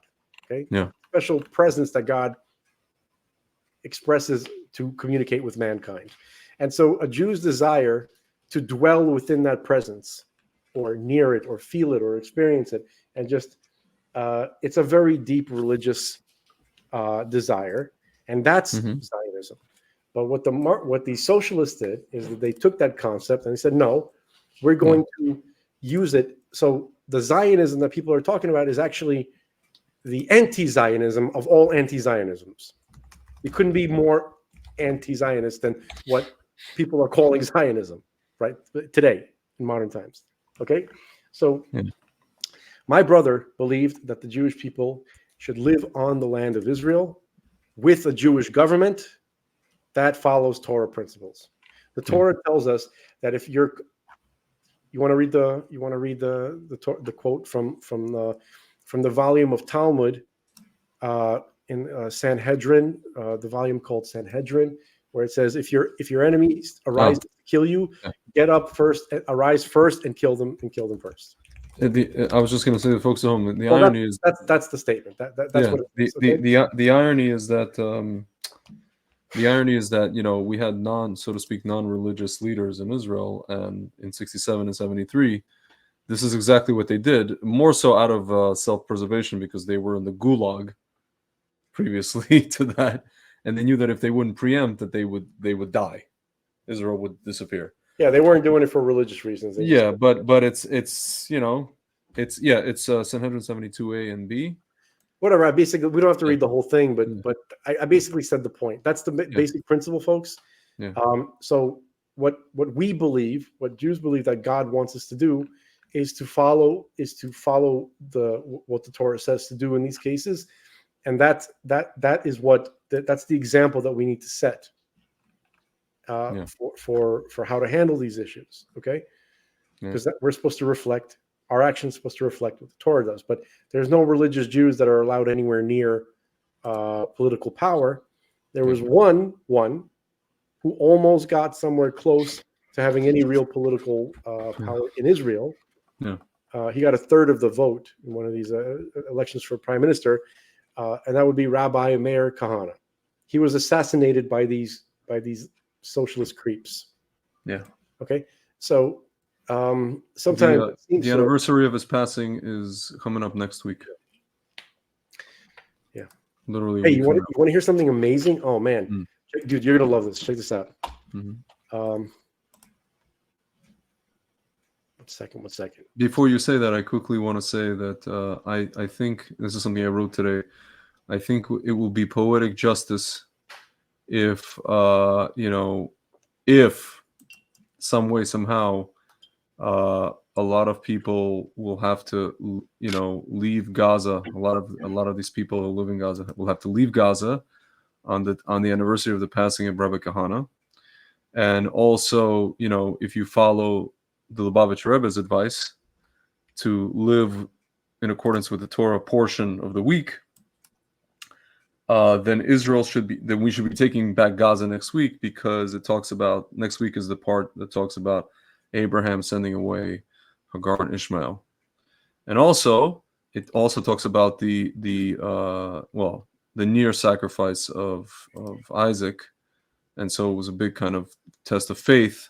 And it's almost like, God essentially told him, go sacrifice your son, but, and then the angel stepped in and all the rest of it. Yeah. So it's almost like we might be sending troops in, and if only we kind of just have trust in Hashem that everything will be okay. If our government operated that way, By the way, here's what should happen. Okay, everybody's talking about a ground invasion. Yeah, there needs to be, but first, level Gaza. First, look, you tell the people, you have, like originally they said, you have 24 hours, or fine, you want to give them 48 hours. We're leveling the place. You need to get out of here. You need to escape. We don't want you to die, but we need to get rid of this hell that is murdering our people. You're helping them, but we're giving you a chance to leave, get away, give the people a chance to leave. Maybe send a couple of snipers to take out the Hamas guys who are doing the roadblocks for the people trying to leave. Okay, whatever. All right. Let the people out, and then level the place with just bomb Dresden, that whole place, literally because folks, there's networks, miles and miles.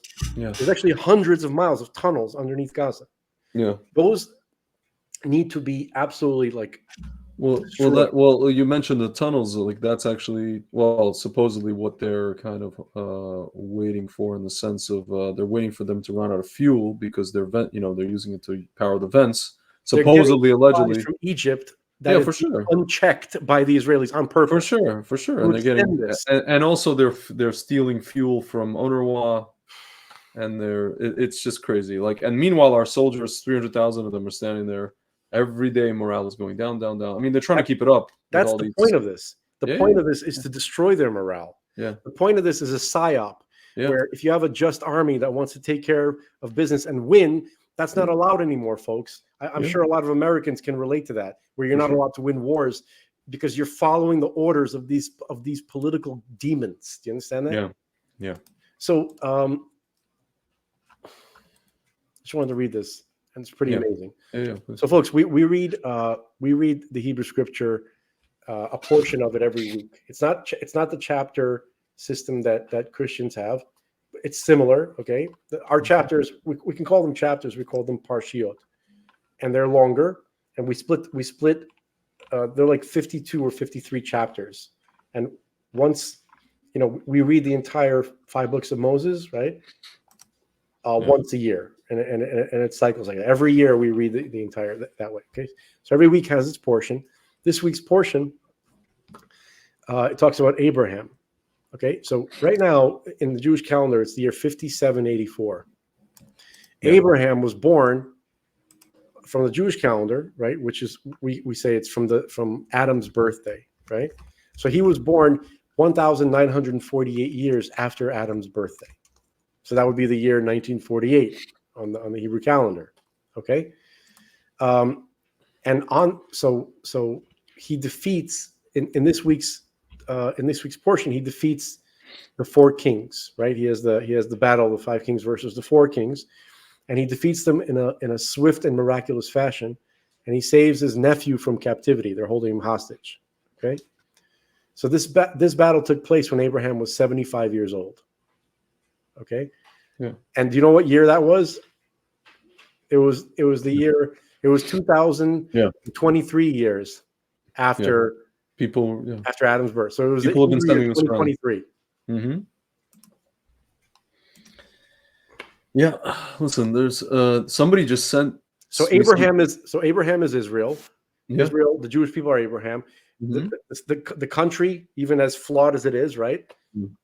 And we're going to talk about how religious people who live in Israel were trying to get involved in the political system and reshape it and fix it from the inside. So that's why you have the religious Zionist communities, right? That were trying to influence Israel and the political class to change unsuccessfully. Okay. But Abraham is a metaphor for Israel. Okay. So Israel is 75 years old right now. Abraham was 75 when this battle took place, when he wiped out his enemies and rescued his hostage, his loved one, Lot. Even though Lot he had a lot to be desired too. But dude, I would just send something crazy regarding this as well. Something in the Torah, a commentary from 300 years ago. And is it okay if I play? There's a video, like a 10-minute video. I didn't even watch it myself, but it refers to. Wait, hold on, 10 minutes. What is that? Or I could just read. I mean, dude, it's hard to commit 10 minutes of.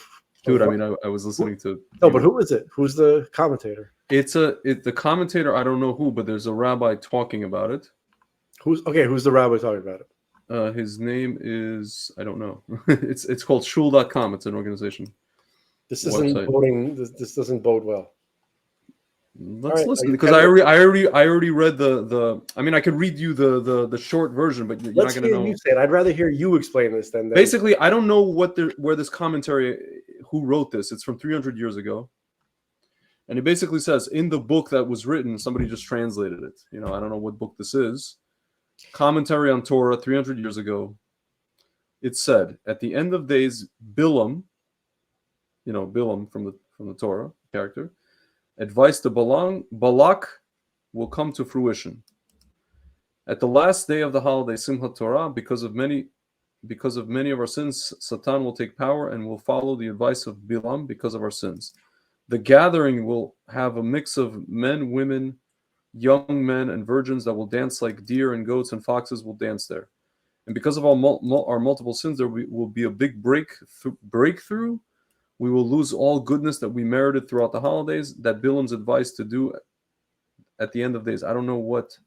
And it says the book is called Yarot Dvash by Rabbi Yonatan. Somebody. Yeah. So there's this guy explaining what this is talking about in English. Okay, so folks, we have commentaries that have traditions which are encoded within these things that we call midrashim. Midrashim are stories with that teach moral lessons, but they're constructed in symbolic language, and sometimes they sound like mythological stories, right? But each item in the story has each is a symbol with a lot of meaning, and there's a way you got to be able to decode the meaning of these kind of stories, okay? And for Christians, I guess the closest thing that you guys might have that reminds me of a midrash is the Book of Revelations. Yeah, I've read the entire Christian gospel many times, and the Quran, Hadith. I'm familiar with it, and so just the way it's written, there's elements there that are kind of like a midrashic style. Yeah. Okay, so a lot of our tradition is transmitted to us in this way. Okay. Yeah, so this book, you know who wrote this book? Rabbi Yonatan Eibeshitz. We spoke about him. Could be a little bit problematic. Listen, man, this is one of the bigger. Really? Yeah, we're gonna get into that, but okay. Papal blood. Sometimes listen. This book is being sold in. I know, dude. I know. I'm just saying that, look. That doesn't mean that he's not if he compiled, that doesn't mean that it's not from our tradition. Yeah. Even though there might have been problems with him, but it doesn't mean that the information itself is from him. Yeah. Okay. Because all they're really doing is transmitting. Yeah. Okay.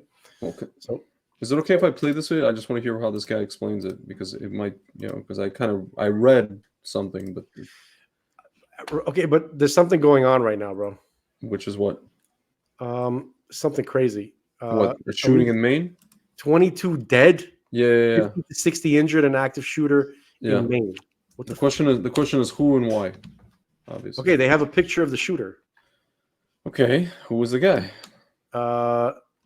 Ahmed Mustafa? I don't know. Or John Smith?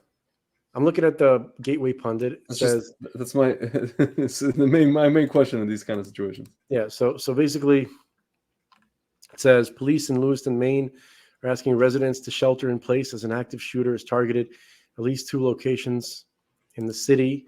At least 16 people are dead in multiple shootings in Lewiston, Maine, Wednesday night, according to multiple law enforcement sources. At least 50 to 60 people are injured, and it's unclear how many are injured due to gunfire.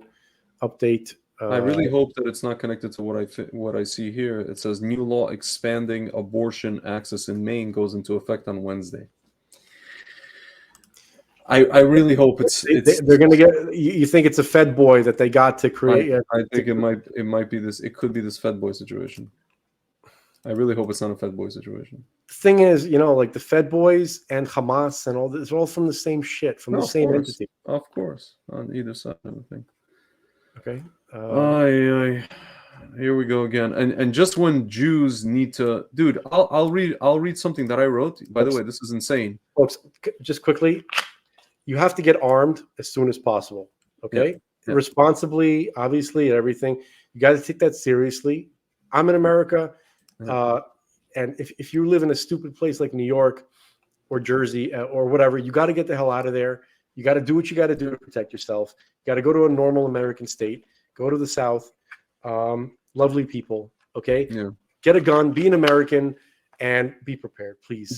Jews at Cooper Union, the school. Yeah, sure. Were holed up by these protesters, Jewish kids. Dude, this popped up on my Facebook memories from literally exactly a year ago to the day. Can I read this? And by the way, when I wrote this, I'm still talking to myself, and you badger me about it, which is good. And I'm just waiting for some paperwork to come in for that regarding that. But I'm just gonna read what I wrote. I wrote this exactly a year ago to the day. For the love of God, stop asking politicians, corporations, the media, non-Jews, or your fellow Jews to, quote, speak out against anti-Semitism. Speaking out literally does nothing. Boycotting these people does nothing. Elections do nothing. Marches do nothing. Events do nothing. What can accomplish something, and would have done the same in the 1930s, is armed Jews. That's right. If you're a Jew in America, move to a state where you can carry. If you're a Jew in Israel, move to a part of the country where you can carry. If you're a Jew living in a country where you can't carry, move to a carry state in America or make aliyah to Israel. No one is suggesting deliberate / premeditated violence here. What we are suggesting is self-defense, deterrence. Anti-Semitism is a halacha, is like Jewish law. It's literally embedded in nature. It's perpetual until the arrival of Messiah, until Mashiach comes. It's like the weather. If you know a storm is coming, you're not going to hold a referendum on it. You're not going to talk to people about why storms are bad. Everyone knows that storms are bad. You're going to batten down the hatches. That's what I wrote exactly a year ago. As you say that, a knife wielding in Los Angeles, a knife wielding man shouting "Free Palestine" breaks into an Israeli family's house. Knife, and the father fights the guy off, and then the guy gets arrested. So somebody asked in the comment section. I saw one of the videos on YouTube, and they're like, "Oh, but we wonder how people vote down there. How the Jews, who they vote for down there, where in general, in that area, where in that place in California." Yeah, we know that Jews in those folks. You know what? You know where people get this idea that 75% of Jews vote Democrat? Mm-hmm. There was a J Street poll. That's the only source that everybody ever uses. Yeah. And then I found out how the J Street poll, how they gather their data.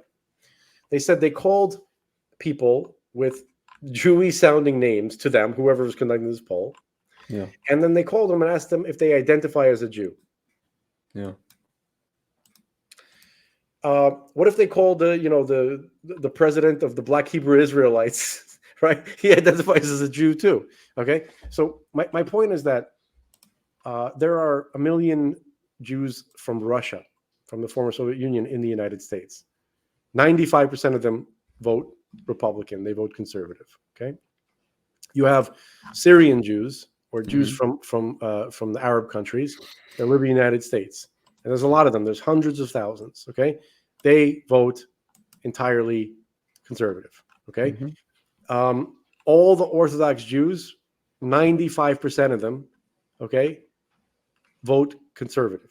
They vote Republican. Okay, sometimes in local elections, if they live in like New York and New Jersey or something like that, they'll vote for, let's say, a Democrat, like councilman or assemblyman or something like that, because it's a local communal thing. Like in New York, there is no, like, the Republicans don't have a real presence there.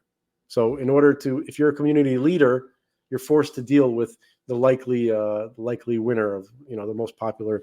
Okay, but otherwise, politically, socially, they vote Republican. They certainly vote Republican presidents and okay. And so when you look at it, is it really true? 75% of Jews? I don't think so. I think 75% of like Jews from Sherman Oaks, California, or Jews from like Midtown Manhattan, maybe. They'll call the guys like, they're like, all right, it says Irving Finkeljustein. Okay, let's call Irving Finkeljustein. Hey, you vote? Yeah. So that's what they consider the Jews. They don't actually, like, my last name is Zelenko. That doesn't sound Jewish to them. They're not going to call me in that poll. Okay. Unbelievable. Whatever. I think it's horseshit. I don't really believe it. I don't believe that 75% of Jews vote Republican. I think a majority still do vote Democrat, but based on what, dude? Based on what? I don't know. Based on talking to people. Who do you talk to? I talk to a lot of people. You talk to from the Jews that you speak. I'll put it to you this way. When I was what is it called? When I was, before I became religious, I just, from talking to people in the general kind of what I call the Jewish community, at the very least in New York, and I would extrapolate that to Los Angeles, and Chicago, Miami, not so much. I would say that most, unfortunately, do vote Democrat. I don't find it a convincing argument. It's like, it just, every single, I don't know, like in my personal life, I know a lot of Jewish people. You go to shul, right? You go to whatever, I don't know anybody except for like three of my crazy friends. Most Orthodox Jews, man, or most people who go to shul, let's put it that way, including traditional, they vote Republican. But we in general, people who go to shul are the minority. Dude, I'll tell you, I was at this event yesterday, pouring my wine, and it was at a Temple Beth Shalom, which is a conservative synagogue, and it's just a community center inside there, and it was open to everybody. It wasn't just conservative Jews in the conservative movement. It was just secular, religious, traditional, not whatever it is, reform.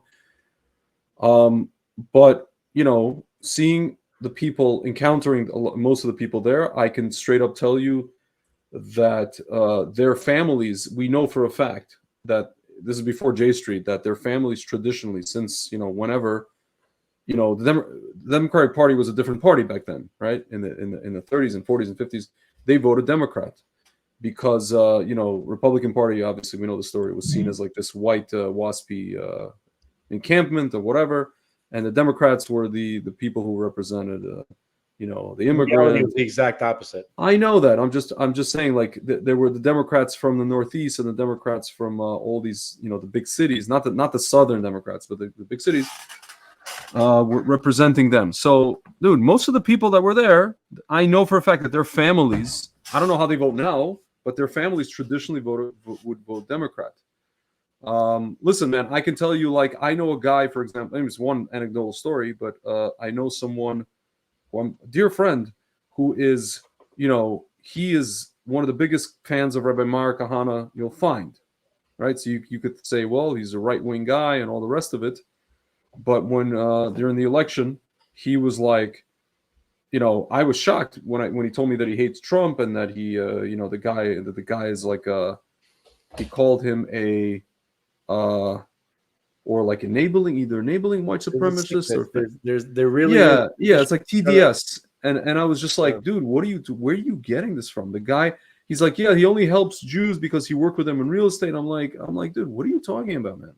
What in God's name are you talking about? But I was shocked, even from a guy like that, a person who supports Rabbi Kahana, and he said no. He said if I'm like, what about all the stuff he did for Israel? He's like, yeah, if I lived in Israel, I'd be very happy with him. But I live in America. I'm like, what did he do wrong for America? Yeah, nothing. It was a dead. I realized like he's a very good friend. I think some people's minds was this after the vaccine? No, shortly after. But I don't know. Listen, I believe that, like, you know, I've also had experiences with people who, you know, you could talk to them, have a rational discussion with them, and then after they took the vaccine, I said they're starting to get goofier, they're starting to get crazier. I'm telling you, man. I'm telling you that it's having an effect. Like on some people, yeah. Depending on trying to see stuff on the road, outside, people getting actually crazier. Oh yeah, that's for sure. Me and my family were almost killed in the most craziest accident on the highway. Can I just paint this picture for a moment? Sure. Everybody's going 80 miles an hour on the highway. Now you're driving, you know, it's a 4 or 5 lane highway. Okay. Yeah. This is in Florida.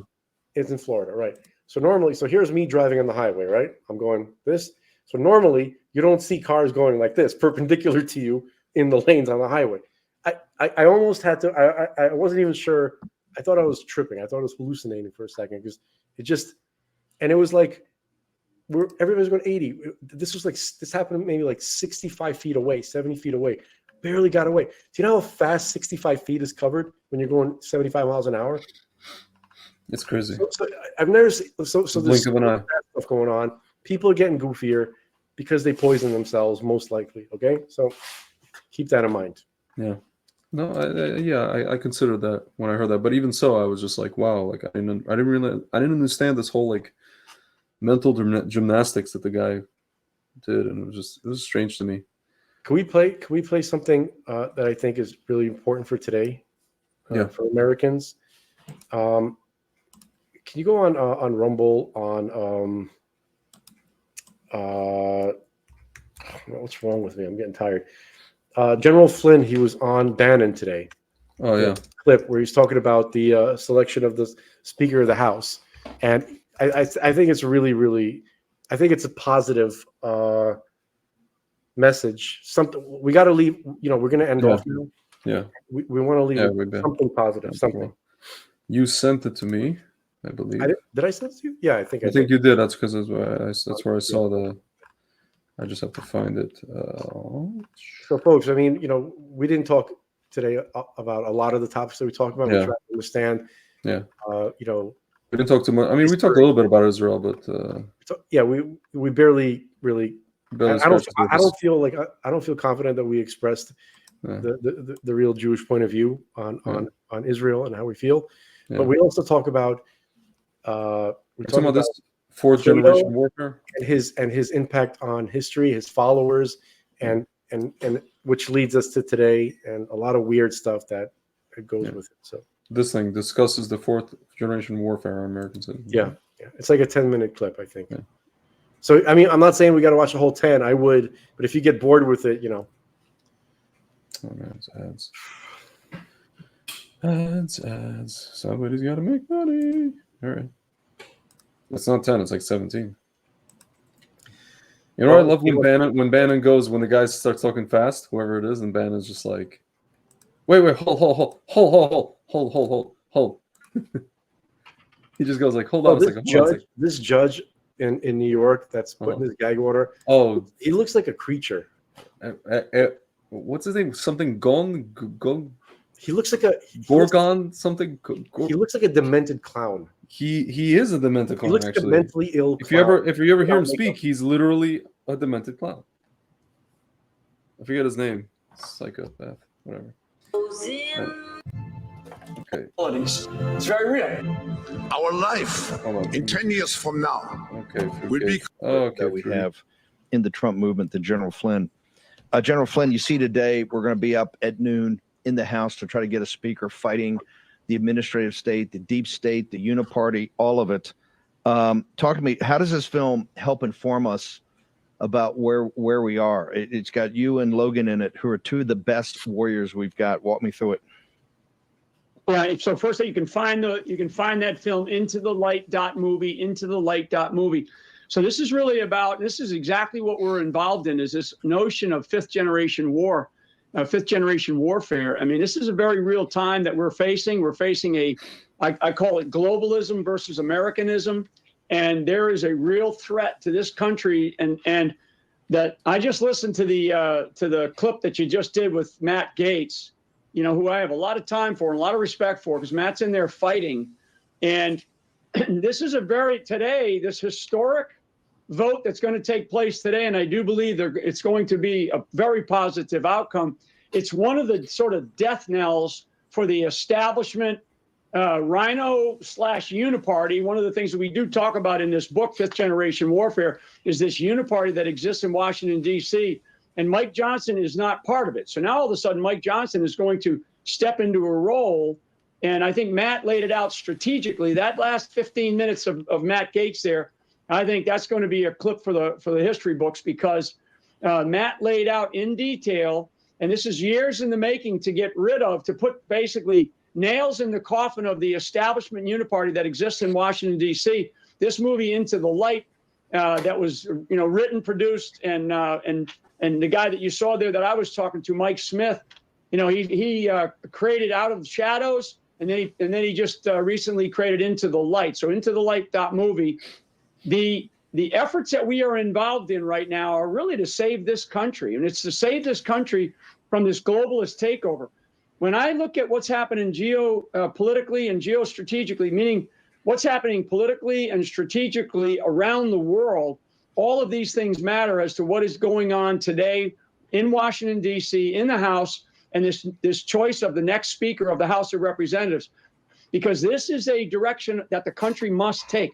We must take a direction towards basically what we've always said, Steve, and you know this, America first, right? We've got to take care of our own house first. And that's sort of the idea about Into the Light, is this mass deception, this mass psyop that has been going on for many, many years, particularly, led by the media, led by the sort of the big media, but it really comes from a sort of a dark side of this globalist elite, these oligarchs that are out there, both of course, in Europe, out of the World Economic Forum, but they exist in many places around the world. They exist in the Prime Minister in Canada, the President of France. I mean, we have this body of this World Economic Forum.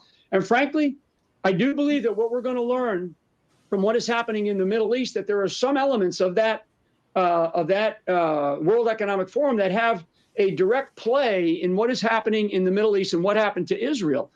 So when we look at warfare, and we look at what's going on in Israel and the fight that they have with Hamas on their southern border, Hezbollah on their northern border, in the northeast they got a fight going on with basically the Syrian government. The Syrian government has six brigades that sit on in the Golan Heights, as well as what we now know, which was not reported by the U.S. government. I think we have 24 Americans that were wounded in Iraq. We've got at least 30, maybe more than 30 American citizens killed in this attack by Hamas. I mean, all of this stuff plays together. This is not some isolated incident that we typically hear about in Israel, right? This is a global war that we are in, and there are physical components. There are certainly informational components, and that's this business of fifth generation warfare.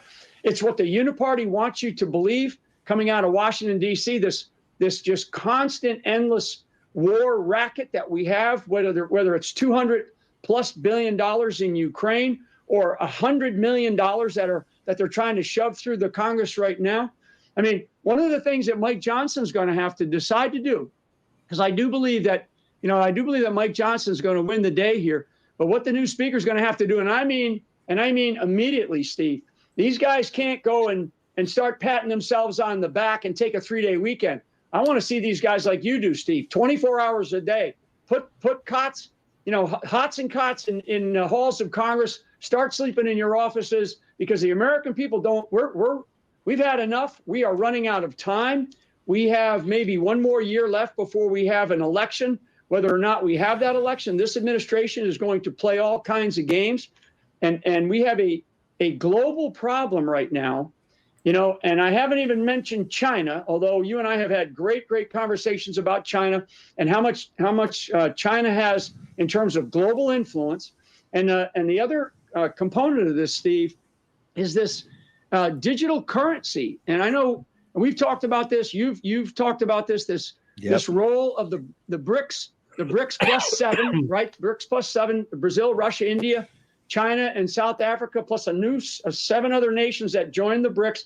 That represents about 75% of the world's population, and they are about to move to this central bank digital currency that is going to potentially crush the U.S. dollar, certainly change the course of the U.S. dollar as the currency of choice around the world. So, General Flynn, can you hang on for a second? We're going to just take a quick 90-second break. Mike Flynn, you fought in defense of your country for 5 years, from the Hindu Kush to Iraq to all of it.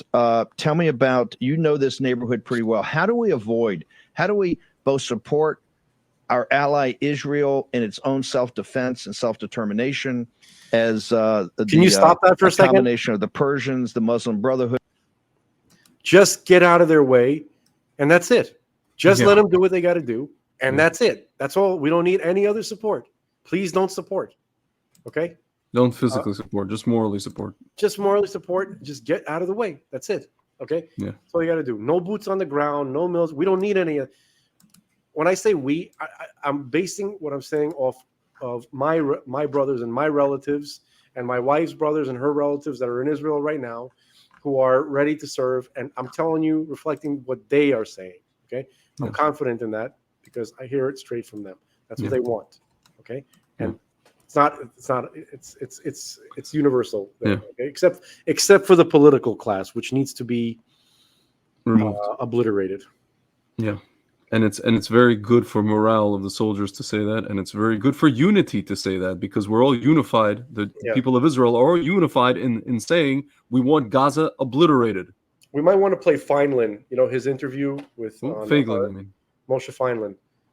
He was interviewed today. Moshe Feiglin, you mean? Sorry, Feiglin. Moshe Feiglin. Okay, Feiglin. Moshe Feiglin. Wait, interviewed by who? By that guy from Israel National News. Yoni something or other. Oh, Kempinski? Yeah, one of those guys. But after this, after General Flynn. Oh, you want me to finish? Yeah. Let's do what you want to do. Try to drive her in Syria, try to drive her into the sea. At the same time, avoid being sucked into a CCP, Persian-backed, expanding Middle East war, sir.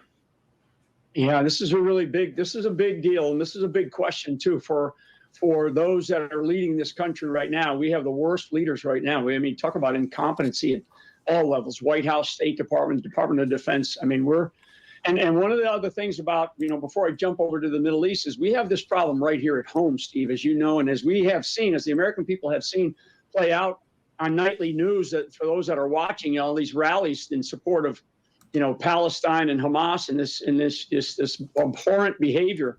So the Middle East, since we have 2 carrier strike forces over there in the Eastern Med, and we now know that the Chinese are moving forces, and we know the Russians have already put out Putin's already put out a statement. So we don't just have Israel fighting Hamas as two groups, right? Israeli Defense Forces fighting this terrorist organization called Hamas.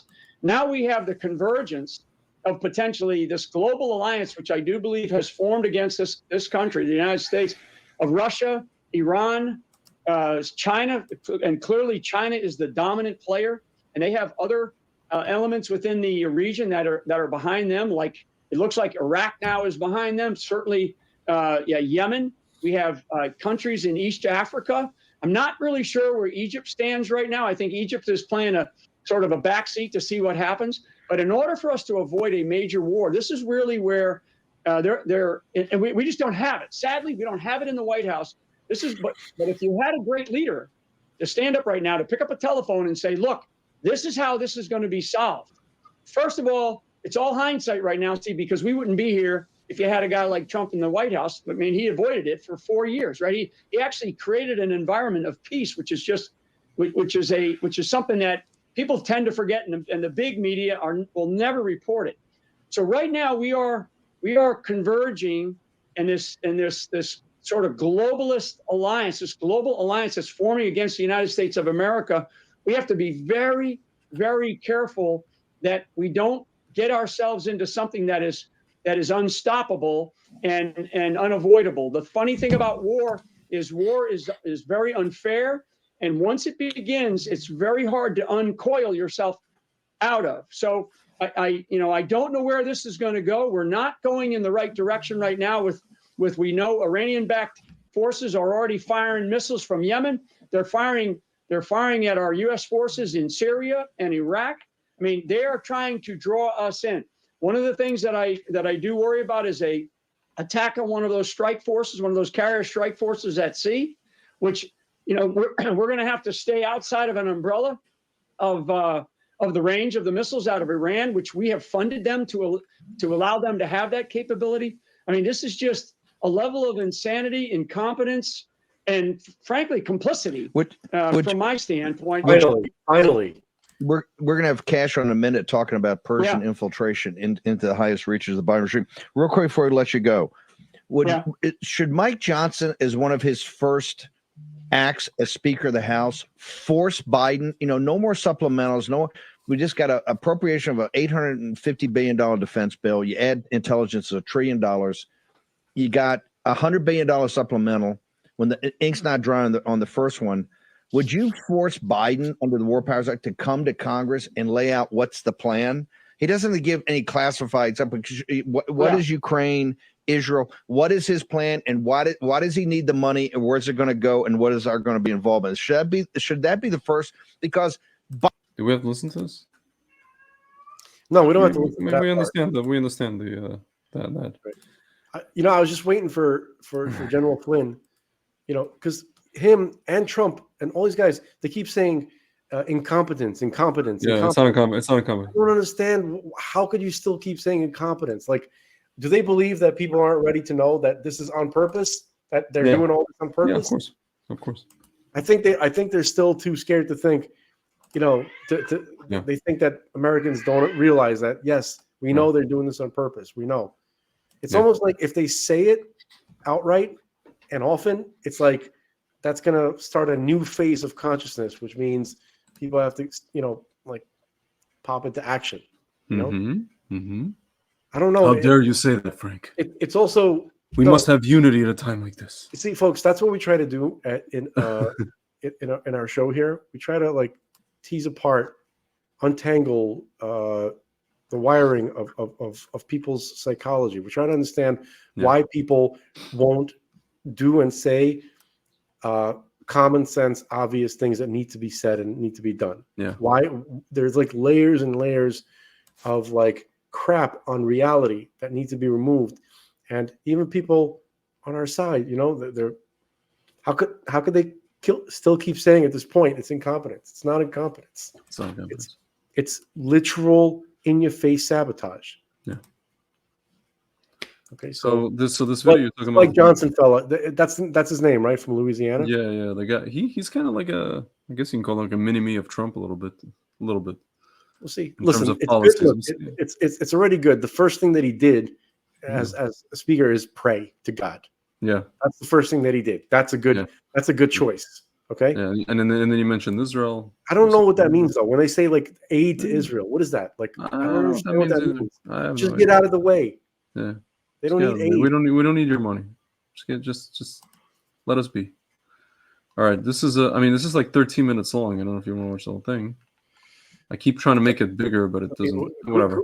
This guy used to be in the Knesset. The guy on the Moshe left. Feiglin, yeah, and then he was part of Likud at one point, but then he kind of went I guess rogue. Right. He's a deep thinker. This guy. He's a deep thinker. He's also he was ousted. Because he was ousted, yeah. Because he's a religious man. And he's also against Pfizer. Yeah, he actually was kind of, aligned with my brother. During what my brother was trying to do for Israel, try to help people get this information out. He was helping. Yeah.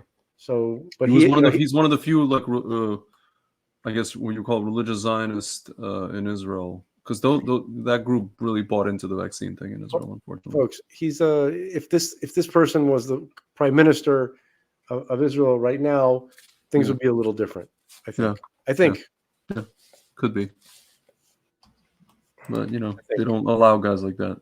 All right. Yeah, they don't allow guys. Shalom to former Knesset member Moshe Feiglin. Shalom, Yoni. You were a member of parliament in the military operation Tzuk Eitan, and you see what is happening today. You're worried. You're concerned. Worried is understatement. Understatement of what's going on. Look, Yoni, what we have seen is how can I call it? A mini or little Holocaust. Much worse than the Kishinev pogrom, worse than the Kristallnacht. Worse. We got it all here in Israel. Everything we said in the last 20, 25 years, every VIP that came to Israel, where did we take him? First thing when he landed, where did we take him? We took him to Yad Vashem. Why did we do this? We did this to say, hey, you see what happens over there when we don't have a state? This is why we need the state of Israel. So it will happen never again. And look what we got with all the army and the air force and the tanks. We got the biggest pogrom here in Israel since the Shoah. What do you answer people who ask you, how did this happen? We have to realize that the fact that 18 days passed since then, and we still did not revenge in a biblical way, and did not bring back the fear of all our neighbors and all the anti-Semites all over the world. What we actually did by doing nothing until now is that the very basic right to exist of every Jew on the globe disappeared. The situation of every Jew in America, in Melbourne, in Sydney, all over the world is like a situation after the Kristallnacht, before the Shoah, right now, because of us. Because we did not burn Gaza to ashes immediately. Immediately. And we did worse than that. We invite the Americans to come. What we did not do in 48, in 56, in 67, in 73, all the wars we did now. Thank you, Bibi. Which means that we created here, we transferred Israel to a banana republic under the wings of America. So you're unpleased with how things are going at this point? I'm pleased. Again, unpleased is understatement. The Israeli policy right now destroys Israel. Simply as that. Already destroyed Israeli sovereignty to, I don't know what's left from it already. Already destroyed any kind of fear.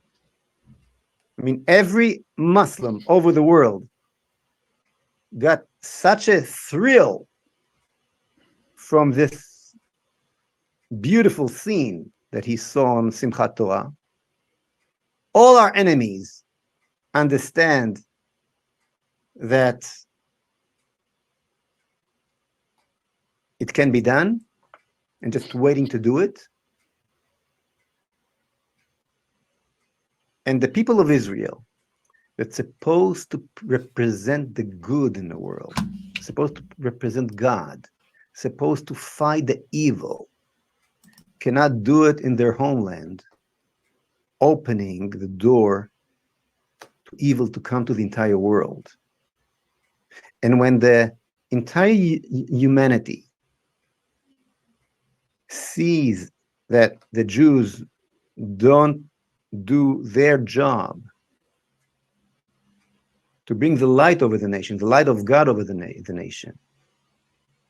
Anti-Semitism rise all over the world, just as we see now. Just as we see now. But you know, everyone's talking about defeating the Hamas, destroying, demolishing. You see it differently? You don't see that? These are all nonsense. Just hot air comes out of politicians' mouth. What do you mean demolishing Hamas? And tomorrow they're going to call themselves jihad. And yesterday they called themselves PLO. And today they call themselves the Palestinian, the Harashut, the Palestinian Authority. There is no difference between this Arab Muslim and that Arab Muslim. It's the same mentality. I was not surprised. Everybody said that they were very surprised to see how cruel they can be. I was not surprised at all. Didn't you see ISIS? Do you think there's a difference? That is the culture. So you think that you, with your Western eyes, will call them a different name and pour money on them, and they're going to start thinking like you? This is a religious war, and the only way to win this war is by take back your promised land that they took away from you. But there is a feeling that now there is a change. You don't see it? And they don't know any other language. You can destroy building after building, and you can tell yourself a story how poor they are, and now they already understand that they should not start with you, and all this nonsense that we're feeding ourselves in order to keep the Oslo mentality, and in order to all these politicians and all these generals that grew up on top of the Oslo concepts in the last 30 years to keep their positions and to keep lie to the Israeli public. Listen carefully. They should all fly away. Bring those generals that you did not let rise up and get the positions that they should have gotten, because they were not slaves to the Oslo mentality, like Efi Eitam, like Ofer Winter, like Ofek Buchris. Bring them now from wherever they are and put them on top. Mm-hmm. That's what you should do, if you want to win. So and what the same needs thing, to and be the same done thing now? in America too. 4 things. Yeah. 4 things. Destroy Gaza. If you want, I'll tell you exactly how. The upper Gaza and the tunnels under. That's Gaza. Only folks. then send the army in. Make sure that all the people of Gaza are running to Rafiah. Create a tremendous humanity crisis. You should create it. Level the whole places, just as you did in Gush Katif and in Yamit. It seems like that we know how to do it when we want. Can you stop it for a second? Stop it. And rebuild Gush Katif. So what he's talking about right now, he's like Gush Katif was the Jewish town in the Gaza Strip that the Israeli government ripped away people forcibly ripped away Jews from their homes, right? And Yamit was in the Sinai. Yeah. And demolished it. So what he's saying is, obviously, the government has, they know how to do it when they have the will to, right? Yeah. So do the same thing to at least do the same thing to that place. But the real reason to demolish it is to collapse the tunnels, to uncover them and to collapse them. It's not just about revenge and we want to get back. There's a reason for that. The whole place is a network of tunnels that's where they're storing the weapons. That's where they're hiding. Anyway, continue, please. Sorry. That's what needs to be done immediately. That's the only answer. Anything less than that, you'll be defeated, and you'll get the same things again and again, in a worse way. And how do you look at the American hug, the American support? When you're saying hug, I thought you're talking about the hug, the international court in Hague. The Hague. The American hug is a bear hug, if I'm saying it right. Hug of a bear.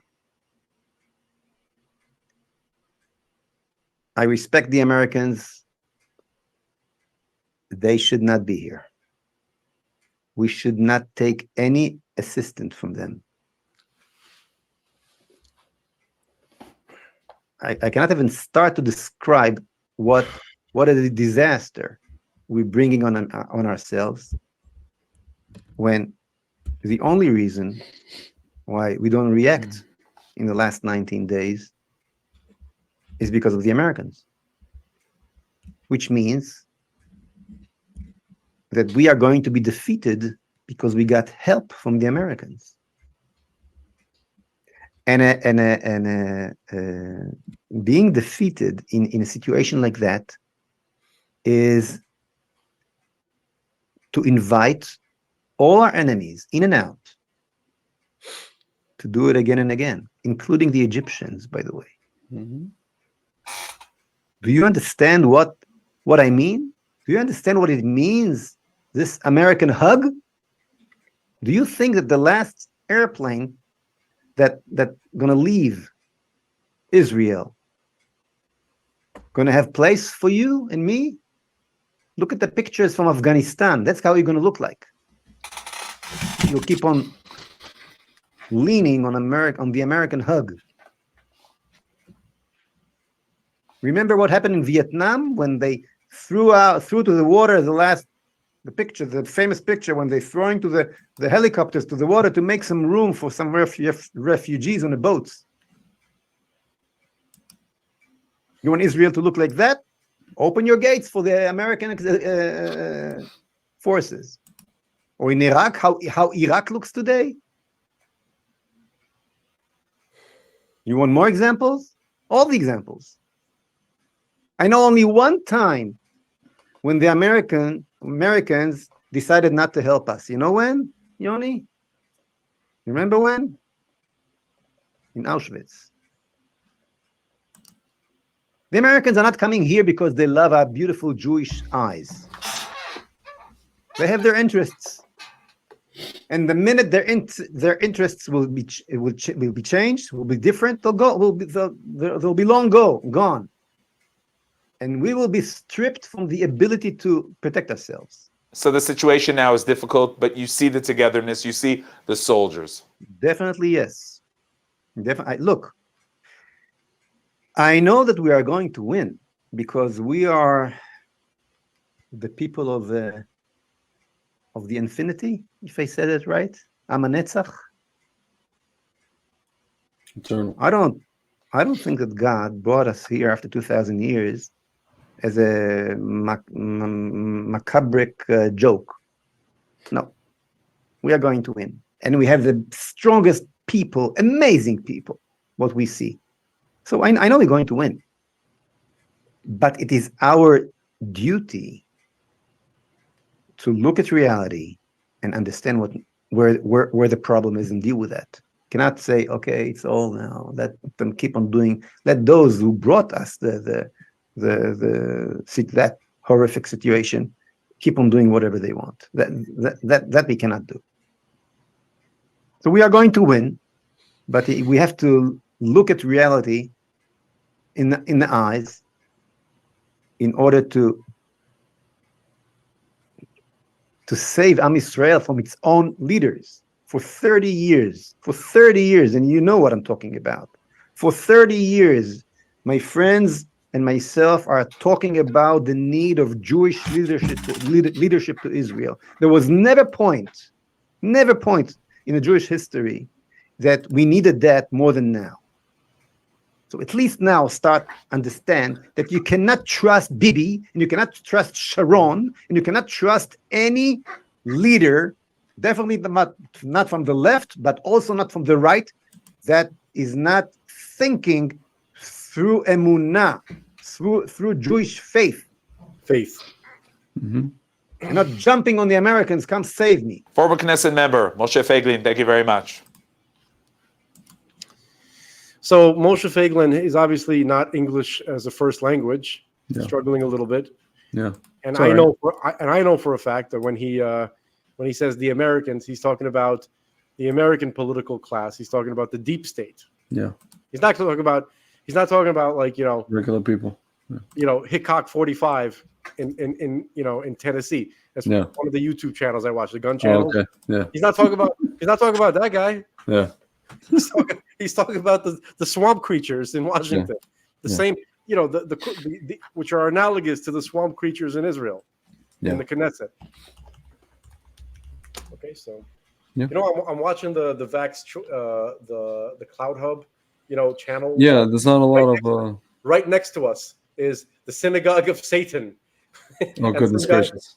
Some guy who's like, listen, free will, free choice, free speech.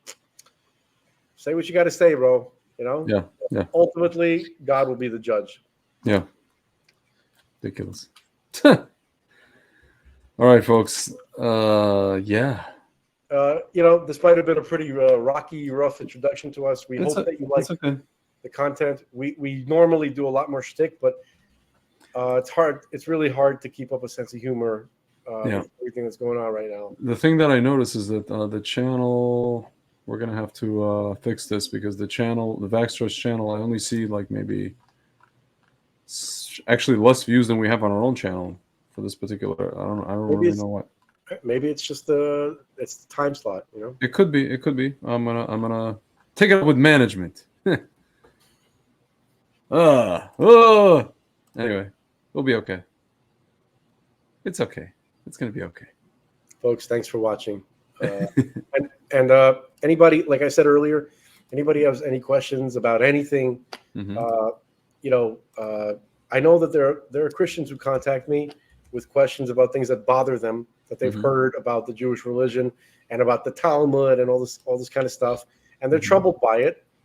But there are people who don't automatically want to believe stuff; they want to investigate. So, if anybody out there matches the description of what I just mentioned, please put your questions in the comment section about the Talmud. We'll address it directly. No beating around the bush. Okay. Yeah. Yes. All right, sir. Folks, arm yourselves. Everybody, all decent people, arm yourselves. Take it seriously. Time is now. It's almost. It's actually Jews. too late. Jews. Everybody, not just Jews, but Jews especially. Jews, normal people. Cooper Union Jewish students were holed up, and real Americans. They had to find a way to get out of the building, and the administrators of these universities are not going to help us, ladies and gentlemen. Your parents can write letters. They can threaten to sue. Nobody, as a friend of mine likes to say, nobody cares. Folks, New Yorkers, LA, Detroit, Chicago, all the blue cesspools, those places, there's good people who live there, folks. Yeah. It has been completely taken over by the forces of evil, and they mean to do you harm. Get out. Listen to Rabbi Bartzadok, who says all the Jews. I'm just saying he's saying all the Jews have to leave the cities. He does tell people, not just Jews. He tells people, everybody, get out of the cities. Get out, but especially Jews. If you can, especially Jews, because I talked to a lot of my friends who are like single. Oh, why are you? And I asked them like, why is everybody like obsessed with New York? Why is everybody obsessed with it? Well, that's where all the singles are. What if all the singles just went to a place that's not a city, and then all the singles could be there? Oh, but everything's close. Everything's close. I'm like, you're in a glorified concentration camp with kosher food, kosher restaurants next to you. I think he's trying to do like a mix of Seinfeld with. No, I'm trying to do a mix of. I'm trying to do a mix of stupid. No. I'm just saying, like, I'm trying to, because he does a lot of routines, and I can almost tell like who's influencing him. It's not Seinfeld. It's usually a mix of two different comedians, and it's not a mix of anything. It's just my voice where I imitate people to sound dumb. Why? Like that. No, it's not. Like Norm Macdonald, he was trying to do an impression of Christopher Walken. Yeah. And he's like, "Oh, I'm Christopher Walken," and then everybody's like, "Holy crap!" He goes, "I just assumed everybody could do it." God rest his soul, Norm Macdonald. We mentioned Norm a lot. I wrote. I was watching Rabbi Meir Kahana's videos, and I said, and I wrote in the comments section today, in YouTube. I was like, everybody thinks that Rebbe Kahana was an extremist, but in reality, all he wanted, and I wrote in Norm Macdonald voice, for Jews to not be murdered. That's usually for the books. I don't remember. Comedy. He's working on the impression, but I'm just doing the intonation, not the impression. I can't. Or the intonation, whatever. You got to work on that too, because Norm Macdonald, when he did Weekend Update on Saturday Night Live, he would always lean into the camera and go, "Whores," crack whore. That was his famous punchline. So yeah. He goes, coming in at number one as in America's worst jobs is crack whore. Yeah. And then next year he would say, coming in on a new slot, right? The number one worst job in America is assistant crack whore. Yeah. I miss that guy a lot. Yeah. We'll see him soon. Yeah. All right. And possibly tomorrow, folks. We'll talk at you. Yeah. We hope you like us. We love you. Have a good night. Peace. All right.